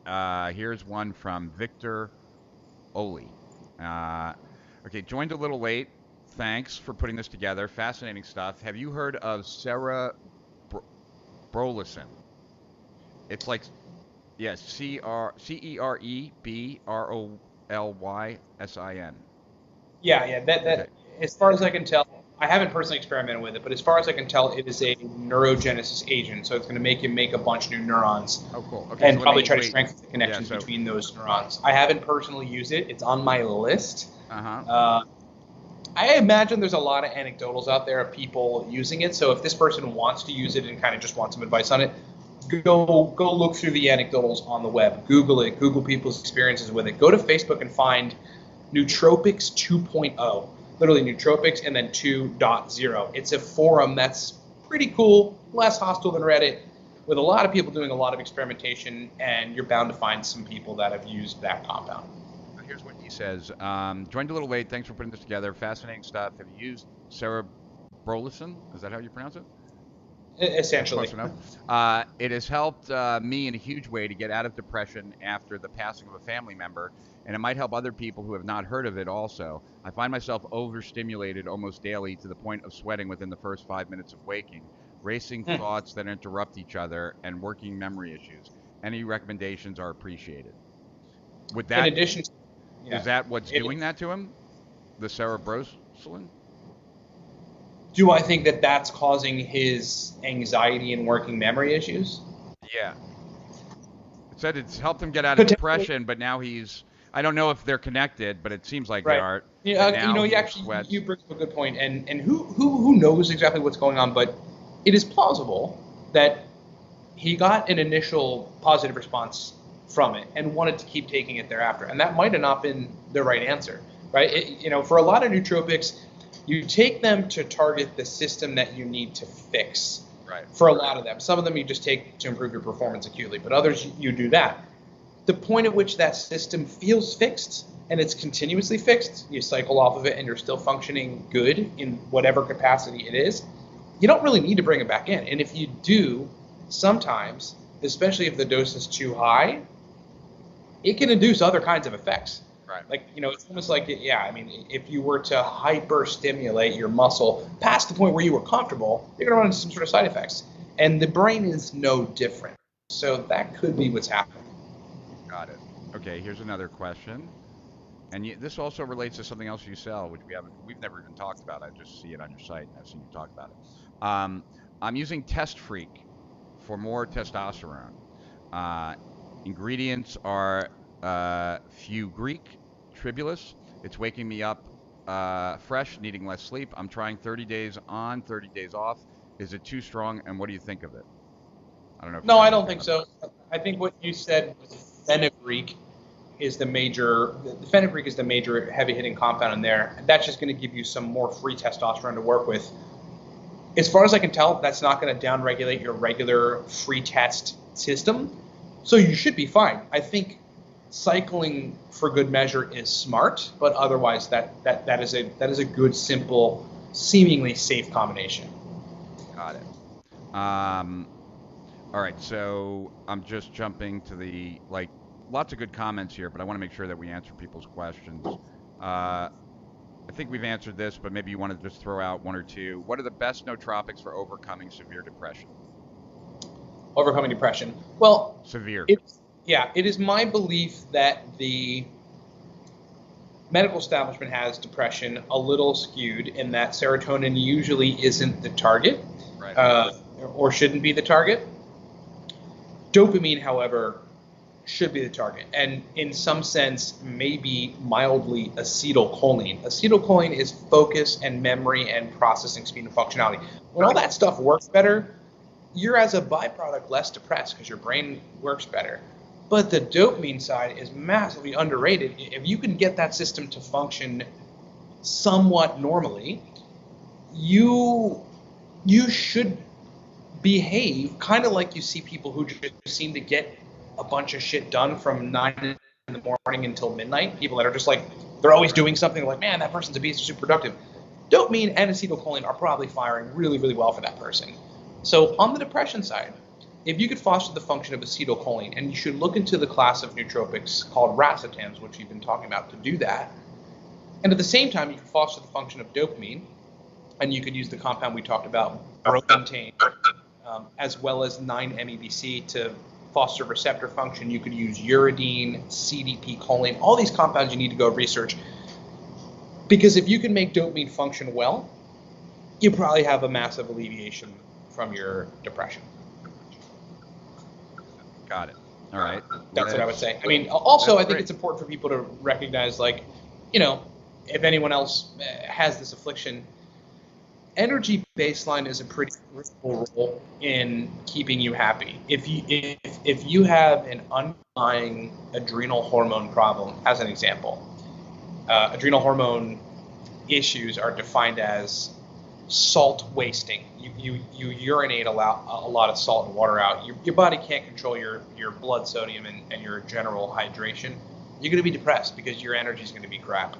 If you have a glucose storage issue or an insulin firing issue, you will not have energy and you will be depressed. So look into those things, clear them up first, or rule them out, and then look into the acetylcholine dopamine side.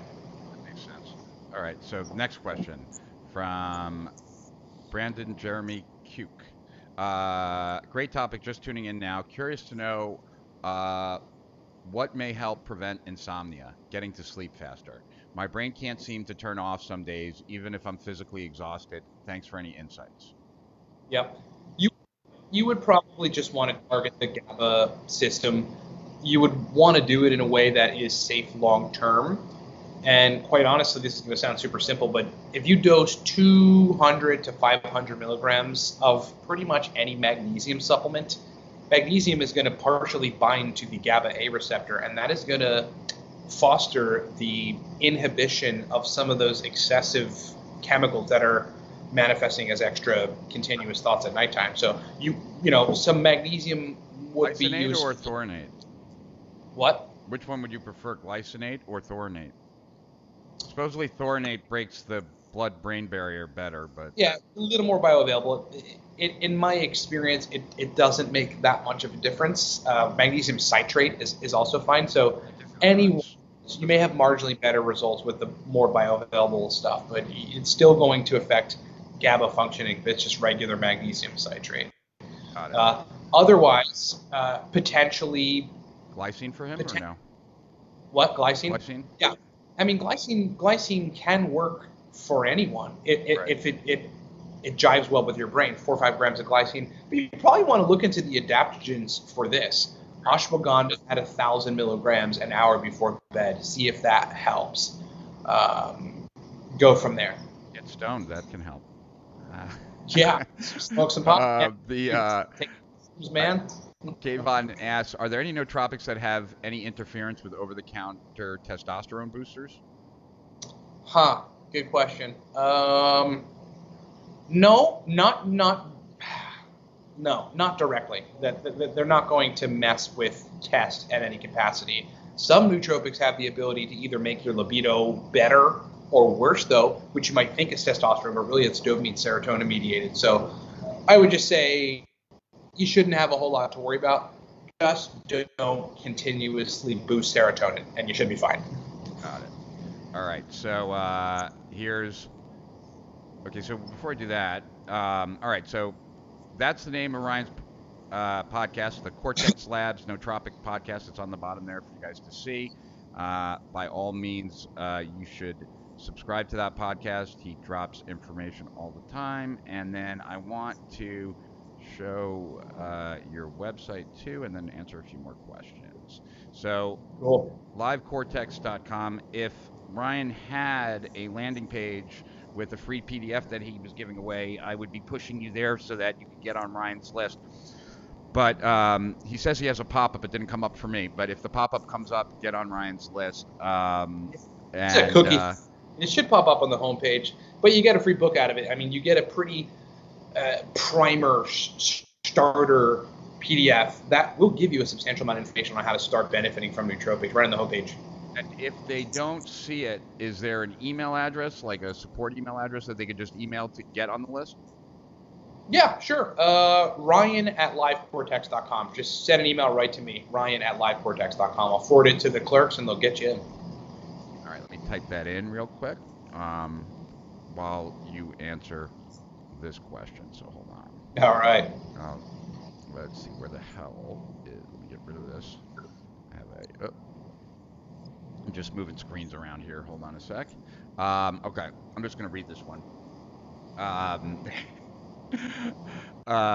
Let's see. Well, I could try and put it on. It's going to be big though.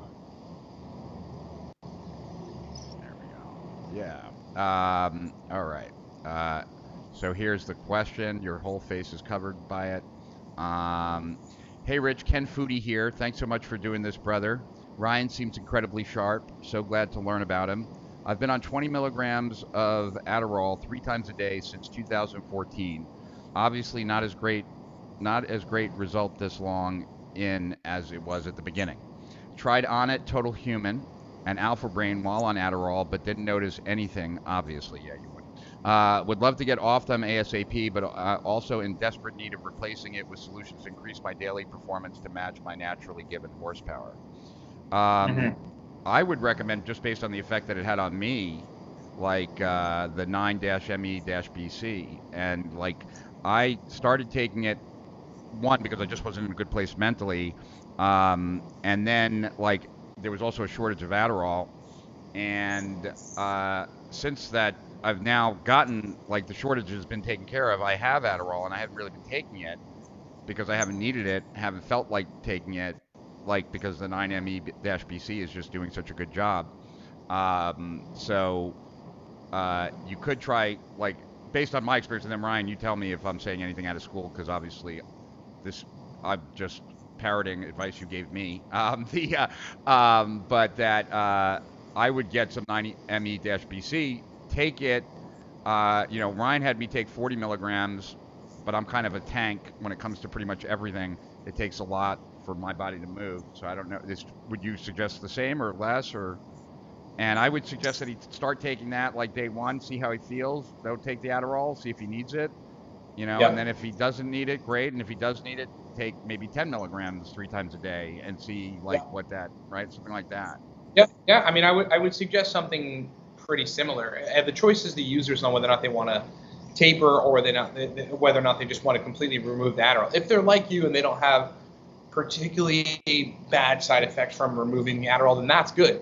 Definitely, they'll have the 9-ME-BC in there. Definitely have it in there.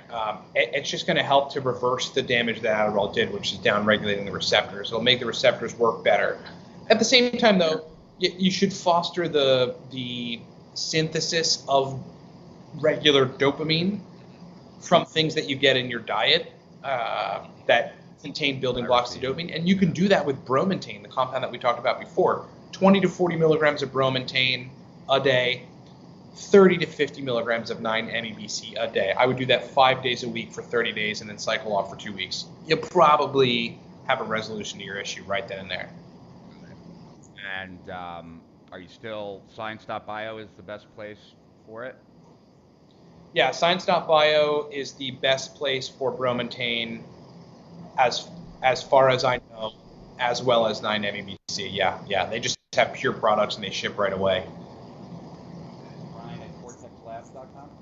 Is that the My email is ryan@livecortex.com. Livecortex.com.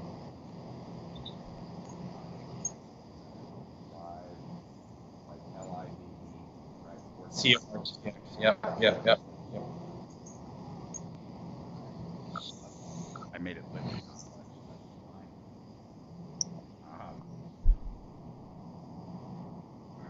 While we're doing that, let me ask you the next question. Okay, someone's releasing. I guess Phil Mickelson is releasing a new coffee product with L-theanine in it. That's interesting. Cool. Can people are asking questions about whether they can purchase can they purchase from like the Science.bio if they're in New Zealand or if they're in Canada? Do you know? Science.bio is in the States. They're here in the States. And I don't remember if they ship to Canada, but I know they ship to the UK. So it's more than likely that they'll ship to Canada. But they're in the States, so they definitely ship to the States. Got it. All right. And now let me put your email address up and then make sure that we have more questions here. Oh, it is up. Okay. Let me just move it a little bit so it's not right on my face. Gotta love tech. Yeah. That is that. There we go. I'll put that right there. Cool. Since you're standing up higher. Okay. Let's see. Bro Online says weed is the best for marketers. And then he said the white powder works like magic, gives you tons of energy. I'm sure. Okay. Ricky Mataka, who's a really good marketer, said nootropicsdepot.com. Is that site good? Just need to know a good brand to get. Yep. Nootropics Depot is the one we were talking about earlier, Ricky. Honestly, just getting a funk this morning. I just need something to get shit going. When I talk to partners and such, it gets me amped up and I go, but sometimes I can't kick that funk or slightly depressed feeling even though everything is going good. Yeah. Yeah. That's typical. I mean, I don't know your energy situation, but you probably want to foster the function of dopamine early in the day. Yeah, uridine monophosphate, mess around with it. CDP choline, mess around with it. Bromantine, mess around with it. Find the doses that work well. At Nootropics Depot, or does he have to go to? Nope, you got to get Bromantine from Science.bio because it's more on the kind of research chemical side of things. Okay. But yeah, for that person, you've got to kickstart the function of dopamine. As you go down the rabbit hole of researching which compounds do that, you will find a ton of them. Okay. So I'm going to answer Bro Online because I'm not sure, if he was joking earlier when he was talking about the pot and the Coke, because his real question is, I'm very lazy, even though I drink a lot of coffee and Red Bulls, and at night I can't sleep because I have bad dreams, so next day I wake up tired and moody. What to do to get natural energy during the day and at night have some good sleep? Please reply. Well, I will tell you that if you're smoking pot during the day, you're not going to have good energy. That's just the reality of the situation. Do you know of anything for bad dreams? Are there nootropics to help with bad dreams? Never occurred to me, but I'm just wondering if there are. Usually with dream, if you're having excessively vivid dreams, whether good or bad, it's that chemical acetylcholine that we talked about, the neurotransmitter acetylcholine. I mean, you could try taking racetams, which lower acetylcholine, and of all of the racetams, probably pramiracetam, in my opinion, based on years of fussing with this stuff, uses the most acetylcholine. So I would try 100 to 200 milligrams pramiracetam 2 or so hours before bed, see if it helps. Got it. And I forgot what we decided. Did we decide on on any kind of special on your master class? I've totally spaced. What were we doing? The master class is down to $55 right now. Okay, so that's okay. Because we're going to be launching a new one which takes people to the decade of using nootropics. So right now there's Nootropics Ground Zero, which is if you're brand new, that's the video course to get. It's the next $55 on above that is the masterclass, and that's at $55. But we took Ground Zero down to 50 based on what we talked about earlier. Oh, okay, cool. So yeah, so then Brian did reduce. It was down to 8. It was at 80 or something, and reduced it down to 50. Yeah, or something like that. 5, something like that. Yeah. this is such a, like, I really feel like, look, I want to answer more questions, but if you wake up, if you wake up every day and you feel good and you get your work done, and like you don't think you're Superman, but you don't think that you're at the bottom of the bell curve either, then maybe this is not for you. Like, but if you know that you can perform better than what you currently do, and you know whether you struggle with ADD or something else, like this is really no one's going to care more about your performance than you do. Period. End of story. And just like, so as an entrepreneur, you can't put all of your eggs in anyone's basket. A doctor, Ryan, anyone. You ultimately have to use your own experience as a guidance. And like, I've felt that way most of my life. Like, I found Dr. Atkins when I was 20, right? I'm 50 now, and I didn't give a shit like what the medical community told me about like a low carb diet, even though every doctor told me something that they no longer say, like because it worked for me and I didn't care. Like I wasn't saying I was right, I just knew what worked for me. That's all I've ever been interested in, like when it comes to performance, what works for me. And you know, if you're going to experiment on yourself, though, it is good to have someone who knows their shit because you could do stuff like I do, which, like take too much tryptophan at night to fall asleep and then flood my brain with serotonin and then find that I'm very apathetic. So, you don't want to make those kind of mistakes if you can avoid it. So that's why I think Ryan serves such a great place. And, if he was creating a master class for the internet marketing community on using nootropics, it would probably be 10x the price. um, it wouldn't be $50. It would be, $500. So, by all means, you should take Ryan up on this deal if you have any interest in going forward with it. Let's take a look at I bring it up because, Stefan, who's also in Serbia, is on every live stream, smart guy, said that it's an awesome deal. All right, so Luis, who's from Mexico, he's always on as well. He said, I have great results rising testosterone naturally with food. However, I live in ketosis most of my life, and I've noticed that when I break the ketosis, I can increase my testosterone even higher doing the exact same things. It seems carbs is the variable. Do you recommend any substance I can use to replace whatever function carbs has in raising my testosterone? Okay, you got cut off a little bit, Rich, Okay. in the So question. basically what he's saying is that he's raised his testosterone by basically eating a ketogenic diet, and Yep. it's worked very well. However, when he does some carbs, his testosterone shoots up even higher. And so he was wondering if the carbs are doing anything, and whatever the carbs are doing, is there anything else he could take that would, so he wouldn't have to have the carbs to get that boost? Yeah. Well, I mean, going back to the whole, listen, diets are different for different people. You generally want to have some carbs in the mix, even if it's low. Right. You consider yourself low carb. The less carbs you eat, the more cortisol you're going to make. That's a stress hormone. And essentially, the more your test is going to gradually drop. So adding carbs in the mix is probably just balancing cortisol, and then it's allowing all of the cholesterol that you're eating, because if you're doing keto, you're eating eggs and beef and all that, to adequately convert downstream to testosterone. So as far as a solution to that, consider, I'll tell you what, if you want to keep eating keto, there is no solution to that. Eat some carbs, like just not bad carbs. Eat, vegetables and eat a de minimis amount of them daily, so it doesn't fuck with your blood sugar.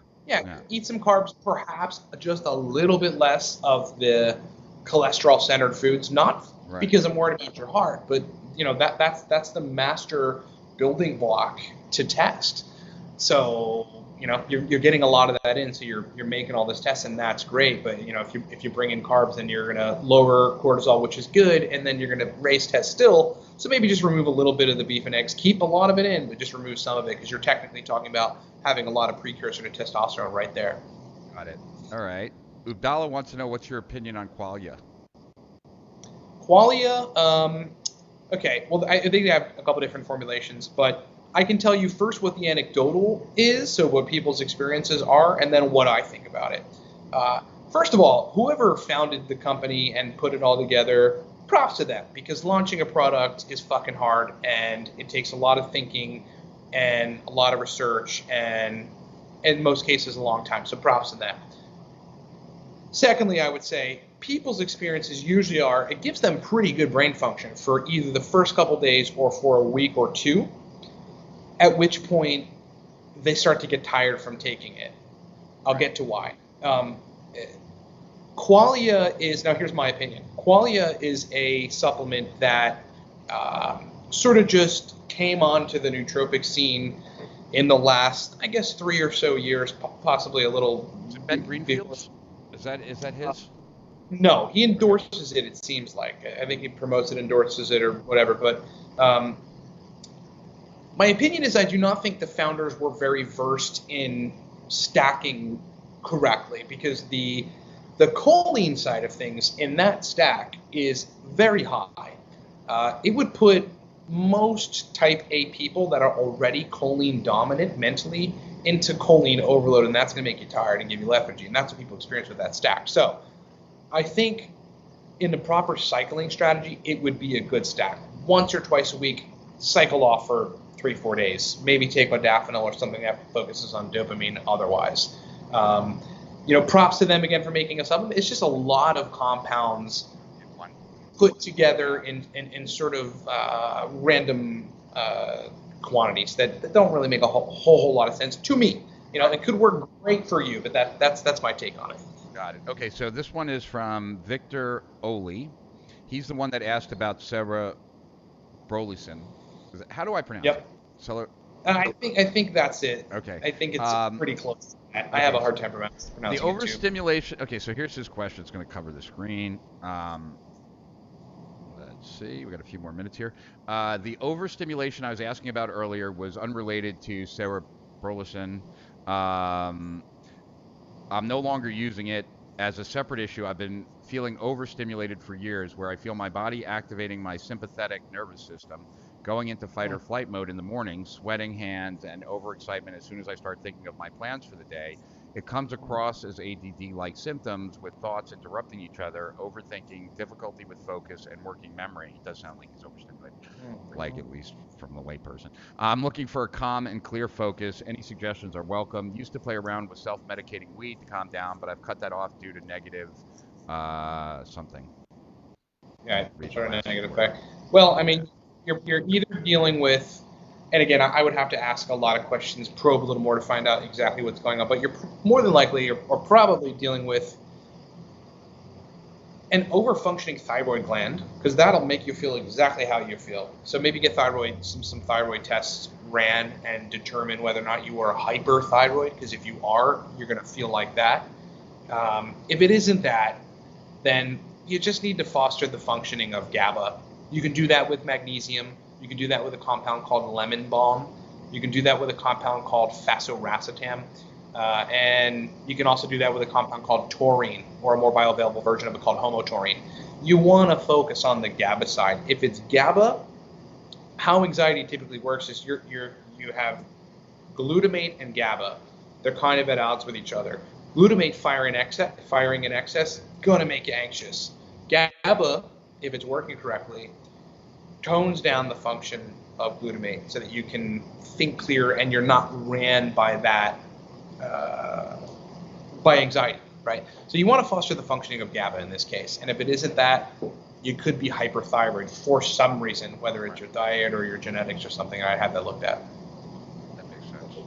All right, let me ask another one here, because there's just so many good questions here. Cool. Okay, one question I'm not going to ask. Bro Online wants to know what's it take to be awake like me for 3 or 4 days straight. You don't want to know. But this one's a good question. Experience with peptides. I don't know if you've done anything with peptides. I've done some things with peptides.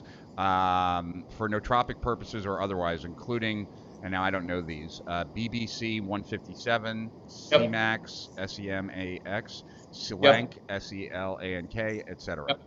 Yeah, they're all very powerful compounds. I've experienced with Cmax and BPC 157, but I also work with people who have experience with all those. I think the most prominent thing that you're going to get out of Cmax is an increase in extracellular dopamine, which is a good thing. So it's going to boost dopamine signaling. As far as I can tell, pretty safe to take somewhat long term as long as you cycle. I used to have some and experimented with it. I might have got a bump in motivation when acutely taking it, and that was essentially it. I don't need a whole lot of work on that system. BPC 157 is pretty now biohacker renowned as a magic compound. What it attempts to do is repair tissue around wherever you inject it. Pretty much you're supposed to inject it on site. BPC 157 is a compound that you make at certain concentrations in your gut to repair injuries, repair muscles, repair things that you might find. But crazy scientists have figured out how to synthesize it in a way where you can inject it. I have heard stories of people having pretty bad injuries, like knee injuries, and then injecting BPC 157 on site, and instead of it taking them 6 months or more and a bunch of rehab to heal, they healed in a couple weeks. Wow. I've also seen that done with people who have had shoulder injuries or rotator cuff injuries from lifting weights at the gym. Inject BPC 157 on site and get in a couple weeks a recovery that otherwise would have took 6 months. Yeah, I have a friend. I think I have a friend, the guy that's in the same building, that he did something like I did, like where I tore my ligaments in my wrist.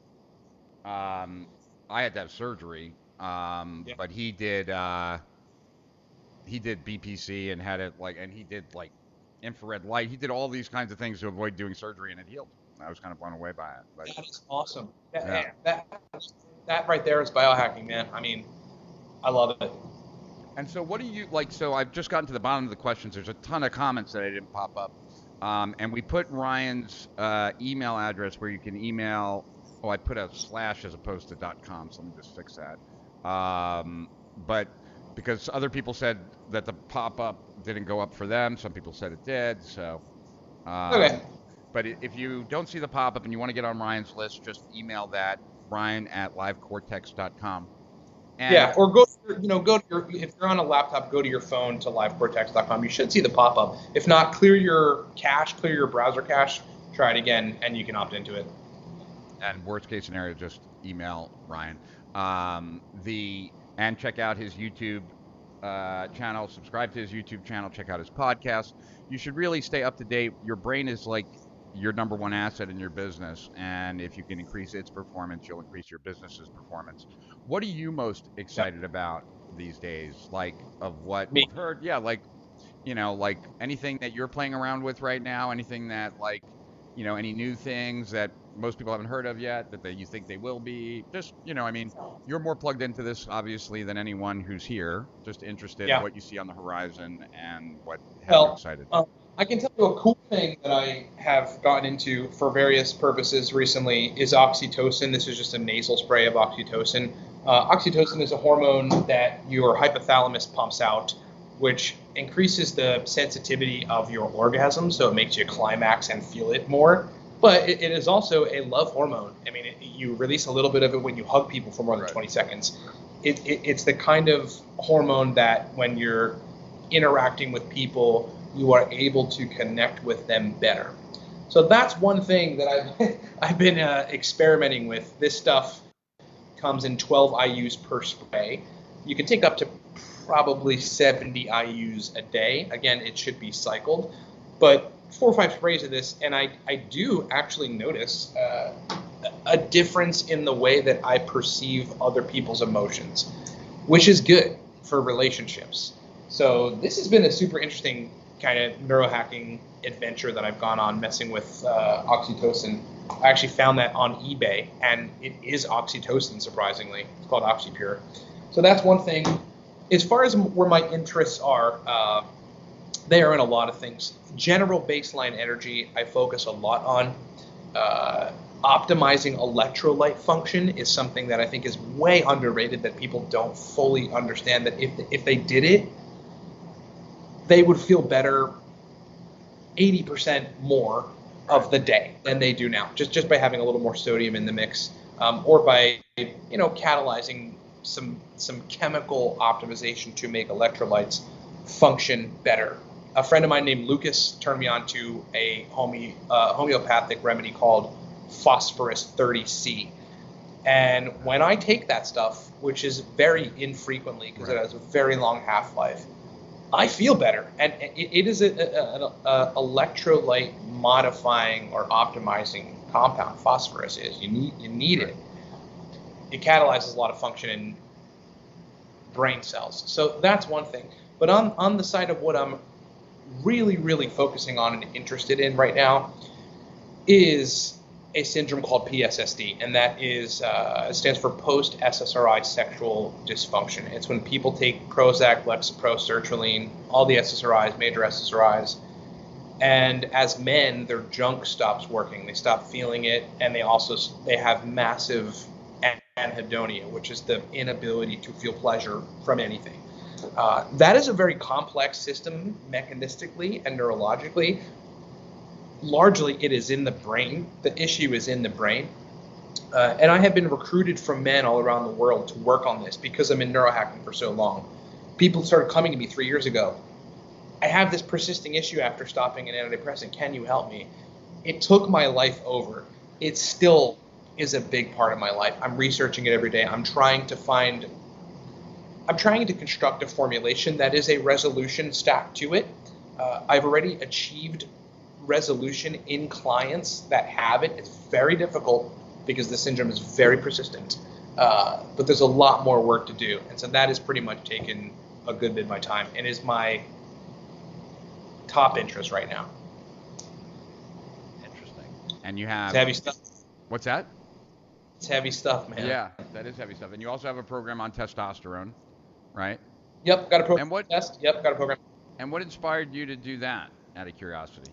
Yeah, 32 years old at 290 nanograms per deciliter of test. That is terrible. Yeah, mine was even lower. Yours was lower than that? Yeah, and it's interesting because when I started testing my test. I had my testosterone tested when I was in my early 20s, and it was in like the 120, 130 range. It was extremely low, and I didn't take anything for it for a long time. Started taking stuff for it about 10 years ago, but my doctor said something to me because my body always responds weird to everything, right? Yeah. And just for those of you guys, that's one of the reasons why I reached out to Ryan in the first place, because my body responds in ways that most people's bodies don't to stuff. He said that I've done lots of things to boost my testosterone. Nowadays I do injections, but even with the injections, we get it to 500-600 and that tops out. But he said to me that, it's totally possible that my body is just much more efficient, because even when I had a testosterone at 120 and 130, I didn't look like someone who had testosterone that low, as far as muscle and stuff like that. And so he's like, you might just be highly efficient. That happens. But I do feel a lot better at 500, which is still considered on the low side. It's on the average, it's average low, right? But what motivated you to want to do that? Because that seemed like, at least from the outside, you were all nootropics, then you did testosterone, and now you're looking into the PPT or whatever. Yeah, totally. Well, basically, first of all, being 32 years old and having 290 nanograms per deciliter test is terrible. But I noticed it. It was hard for me to build muscle at that stage, but my sex drive was almost non-existent at that point. So, what were my options? Go on TRT, right, or take the other test-boosting supplements or self-proclaimed or promoted test-boosting supplements that are out there, which I did. I even bought a couple programs for $300-400, and they marginally worked. The supplements marginally worked. My numbers really didn't bump up above 350 from using every test supplement known to man. So what I had to do was I had to give up, and I wanted to formulate my own protocol to fix it. I didn't want to go on TRT. And recruit the advice of people who knew more than me. So I talked to a fertility doctor. I talked to a couple biohackers. I talked to a dude who trains power lifters basically.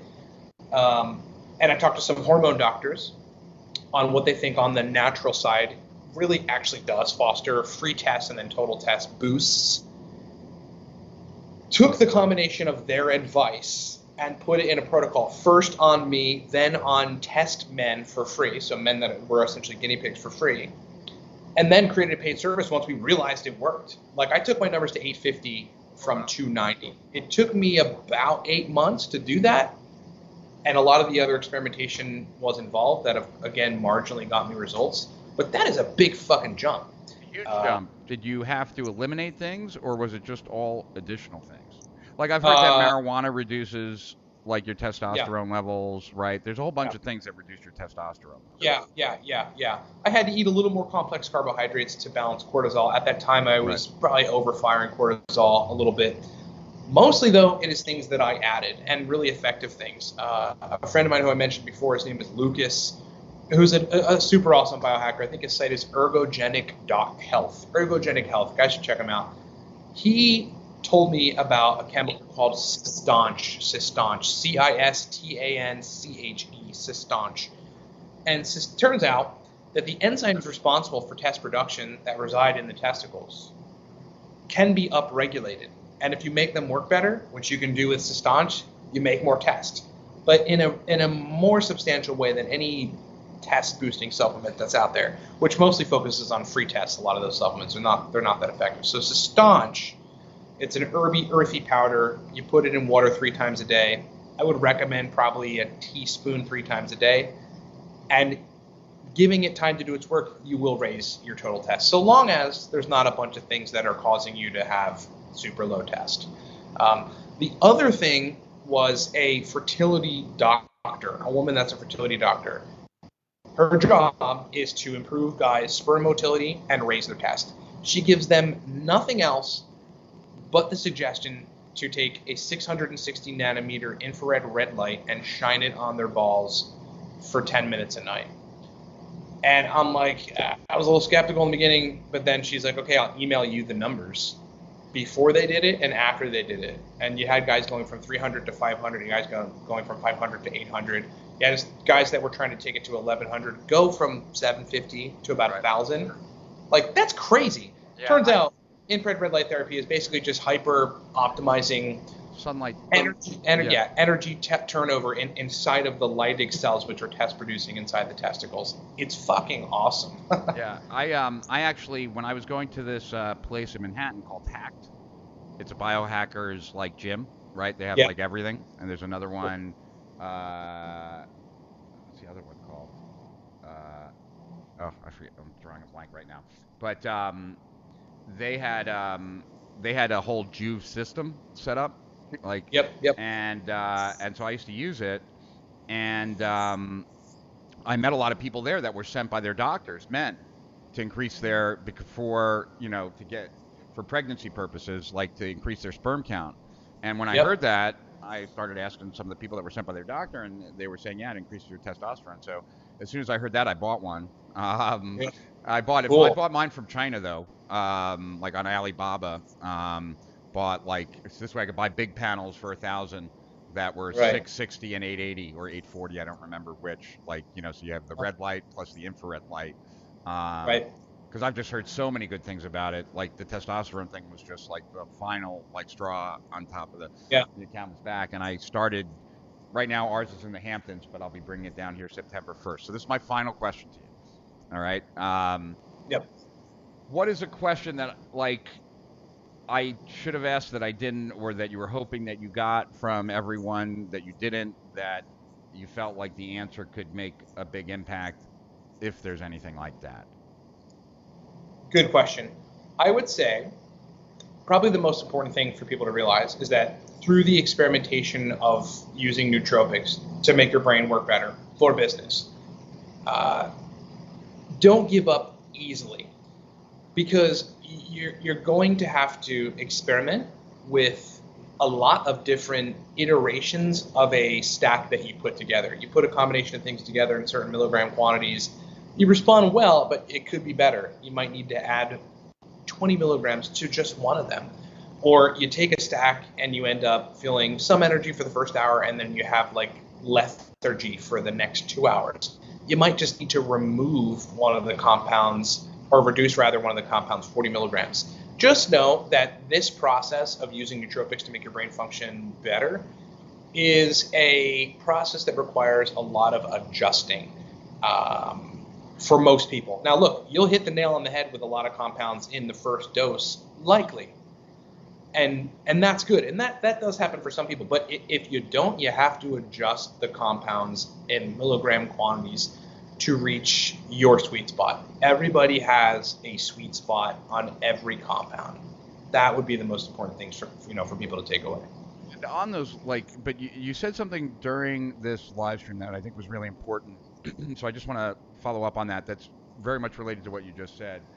And that is that like sometimes you could take something, like even the example of someone who was taking something earlier, and maybe they just needed some of it, and then they should have stopped taking it, right? Or even some of the other supplements we were talking about, like Qualia. If you take it too many days in a row, then you feel something, right? Like, so how does someone, they take it the first time, like let's say they, whether it's 9-MeBC or whether it's something else, and the first time they take it, they're like, holy shit, I just found the holy grail, right? And maybe the second day it's something like that. But how many days, how do you approach it? So that, how many days in a row do you want to see the effect before you feel like, okay, give us a little bit more just of your overall approach. I think before you talked, I would have assumed you take it once, it works. Oh, you found another thing that works for you, and it's obviously not that, right? Yeah. You optimally want to have a bunch of different things that work well for you. So you're gonna have to do a lot of experimentation, and that also is good for the cycling side. Like if you find 10 different stacks, combinations of nootropics that you've dialed the doses in and they work really well for you, then you can cycle between those 10 stacks over the course of a month. Like you take the same stack for 2 days, you wait a day, cycle off for a day, take a different stack for 2 days, and you execute a strategy like that. Not only will you be pretty much free of side effects if you do that, or any kind of overstimulation or tiredness, but you will prevent the brain from downregulating the response to those nootropics, essentially tolerance. You'll prevent tolerance by switching between many different things that you find work good for you. Got it. And is there any one thing, and you might have already kind of touched on this, but is there any one thing that you think everyone should take? Nootropic wise, hard to say. I would say if I were to just strictly look at data on my clients and then other biohackers that use nootropics, the compound that people can get away with taking every day is Aniracetam. It's a memory enhancing, stimulating compound. But the conditions that are present in people that are able to take it pretty much every day and get a good working memory and stimulation and general processing result are that they take it in their morning supplement regimen.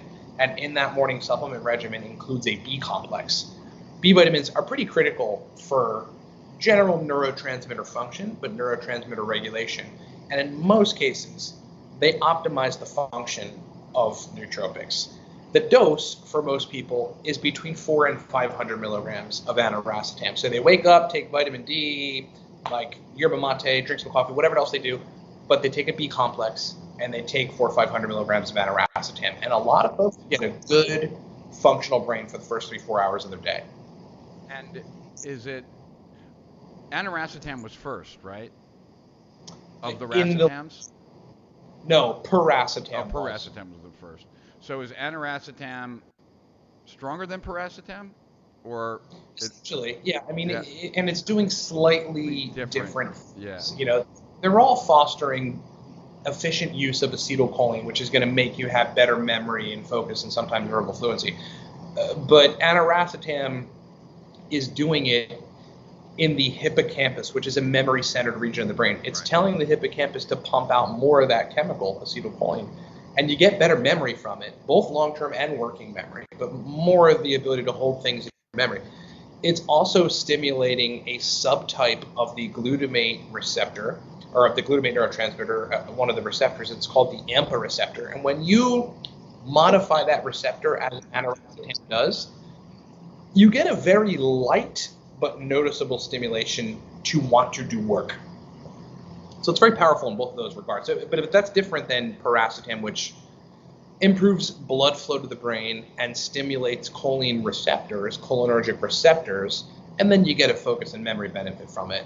Kind of the same thing, different mechanisms. You know, I said last question. I got one more. Sorry. Go for it. So I used to find it very easy to buy vinpocetine. Yeah. And now it like you just be able to buy it anywhere at a vitamin shop, on Amazon, like everywhere. Did something change with that? Because No. The last year or so, when I've looked it up, it's like I don't see it anywhere. I believe I heard that from one or two other people. The only possible thing that I can think of is that somehow the FDA took it off of the GRAS list, the generally recognized as safe list. I don't know why they would do that, because all it's doing is fostering brain blood flow. Right. That's what reminded me of it when you said blood flow. Yeah. You know. Yeah. So that could be it, man. I'll see if I can look around and talk to my people and find out if there's a reason and if I can find a source for you, and I'll let you know. That'd be awesome. Yeah, because like I have it from Vitamin Shop, which is like a store like in Manhattan all over the place, and I was like I bought it till like a year ago, but I bought a big bottle. Cool. All right. Well, look, I really appreciate you taking the time, Ryan. As you know, I'm a big fan of yours. I also want to get you more out there, so everyone who's still on, pass the word along. Make sure that you go to livecortex.com. Let me throw up the. Let me also throw up the. What do I have there? I have everything but your YouTube channel. So let me put that back up too.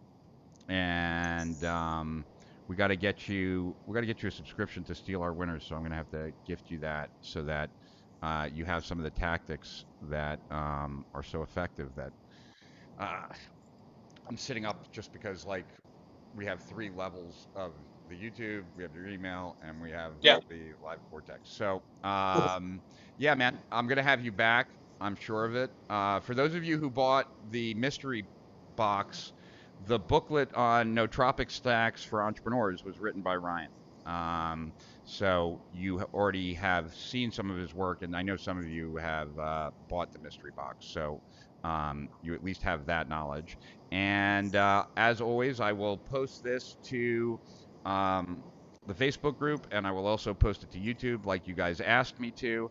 I'm going to now take these things these overlays off, and I'll just do a quick recap, and then Ryan, you can do like any final words that you want to say as well. All right, let's get this one off.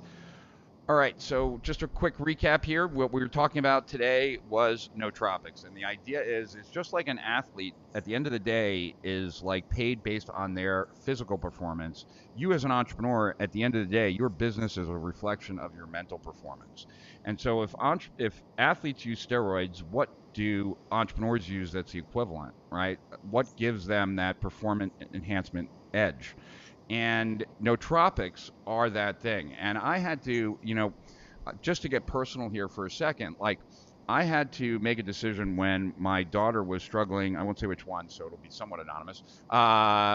Was struggling in school, and whether or not like we should put her on Adderall or not.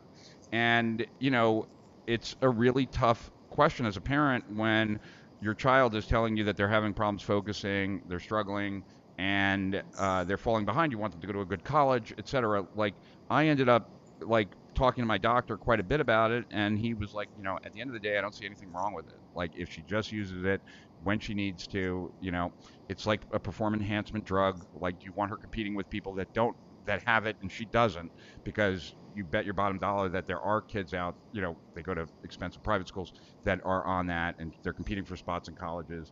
And so we decided to do it, and she went from a C student to an A student, and then maintained that for the last couple of years. And that's a huge difference. The determines a better college. It determines a lot of like options. And it's the same thing with being an entrepreneur. Like, if anything, I've gotten to where I've gotten because my brain just works a little bit faster than other people. And there's certainly a lot of people that I've met whose brains work a lot faster than mine, and they're further than I am. And that's partly part of the reason. You know, it is the single most important asset of your business is your brain, because that's where it all gets birthed from. And if your brain can be better, then your business can better and your life can be better. And so Ryan is instrumental in that for me. He made a huge difference just a month ago, and that was well after I'd already knew him and I was a fan of his. That's why I included his book or his booklet in the mystery box. And he's someone that I continue to pay attention to. So when I continue to follow and watch his videos, and I think you should too, a lot of people are saying thanks to you. I think you're a terrific guy. No one else has said you're handsome, so I'm happy about that because I've never gotten that. Anyway, so what we tried to do is Ryan does private consulting for people. What do you charge for like 6 months? It's like $3,500. Is that what it is? $3K for 3.5 months, $5K for 6 months. Yeah, and for those of you who have their business running and things are like working, I think it's a great investment. If your business isn't working yet, like don't mortgage the house to buy something like this. There are better things to use your money on, like you're just going to have to suck it up and make some money first. But if you already have a good business and your business is pumping out, 10K plus a month, right? Then you, as the entrepreneur in charge, like at the end of the day, a small change in your performance can make a big change in income. And one of the cool things about what Ryan does, and this isn't to pitch it, but just to kind of give you an understanding of what he does, because I was kind of blown away when he first explained it to me, is like he works with you to create the right protocol, but then he sends you everything. Like he makes all the pills, he sends it to you. You keep giving feedback as to the stuff you took that day, how did it work, the stuff he tells you what to take each day, and based on the feedback, they keep refining it and reformulating stuff and sending it to you so that he's going to help you get to optimal performance, like over time, the way he just described, experimenting with different things, but he's been doing it for a while, so he obviously knows the right paths to take. I think everyone would agree that he was very forthcoming with all the knowledge. He didn't hold anything back, and one of the reasons why he doesn't have to hold anything back is because there is no perfect stack, period. There's only a perfect stack for you, a perfect stack for me, a perfect stack for Ryan. And whether you go about trying to figure that out for yourself, whether you try just Aniracetam to start, whether you try just 9-ME-BC to start, try any of those. If you get a result, just know that it could be so much more if you work closely with Ryan. But there's no reason why you can't get some benefit on your own, right? Trying any of the things that we talked about. And please check out Ryan. Check out any friends of yours that have talked about Nootropics. Now you know a little bit about it. You can send them to Ryan, and he would be very appreciative, and I would be very appreciative. And that's all I got to say, Ryan, except that I appreciate you, and I appreciate the knowledge that you have. I appreciate the person that you are, that how passionate you are about this stuff, how much you like to share it. And so, you're one of the good guys. Thanks, man. Look, it's been great talking with you. This was a fun 2.5 hours. And look, I appreciate the questions. It's important that, folks that are being inquisitive and wanting to learn about this stuff, ask those questions. No question is a dumb question. Come to the channel, come to the YouTube channel. It's the Cortex Labs Nootropics channel on YouTube. Ask questions. People in the comment sections will get with you and answer questions. I will answer your questions myself in the comments section. Otherwise, everybody, thanks for coming. Thanks for hanging out with us. It's been epic. Thanks for the questions. And I'm sure I'll talk to some of you soon. Yeah, and after watching this, if you have a question, just put it in the comments below. I will, every once in a while, swing by, and if there are a bunch of new questions, we'll get Ryan to either answer them, or we'll do another live stream or something like that, or I will send an invite to you the next time Ryan does a free live one on YouTube or something like that. That would be fun. So we could certainly do that as well. But by all means, this isn't the last time you're going to be hearing from Ryan. If I'm helpful with Ryan, you will see him all over the place. That's my hope. Cool. All right, man. So good seeing you, Ryan. Thank you for taking the time. Yeah. For everyone else, I'll see them next Tuesday from 2 to 4. Until then, to higher profits and beyond. This is Rich Schefren. And how do I pronounce your last name? Is it Ballow? Yeah, it's Ballow. Or Bellow? What's Ballow. Ballow? And Ryan Uh, Ballow. So Rich Schefren and Ryan Ballow signing off.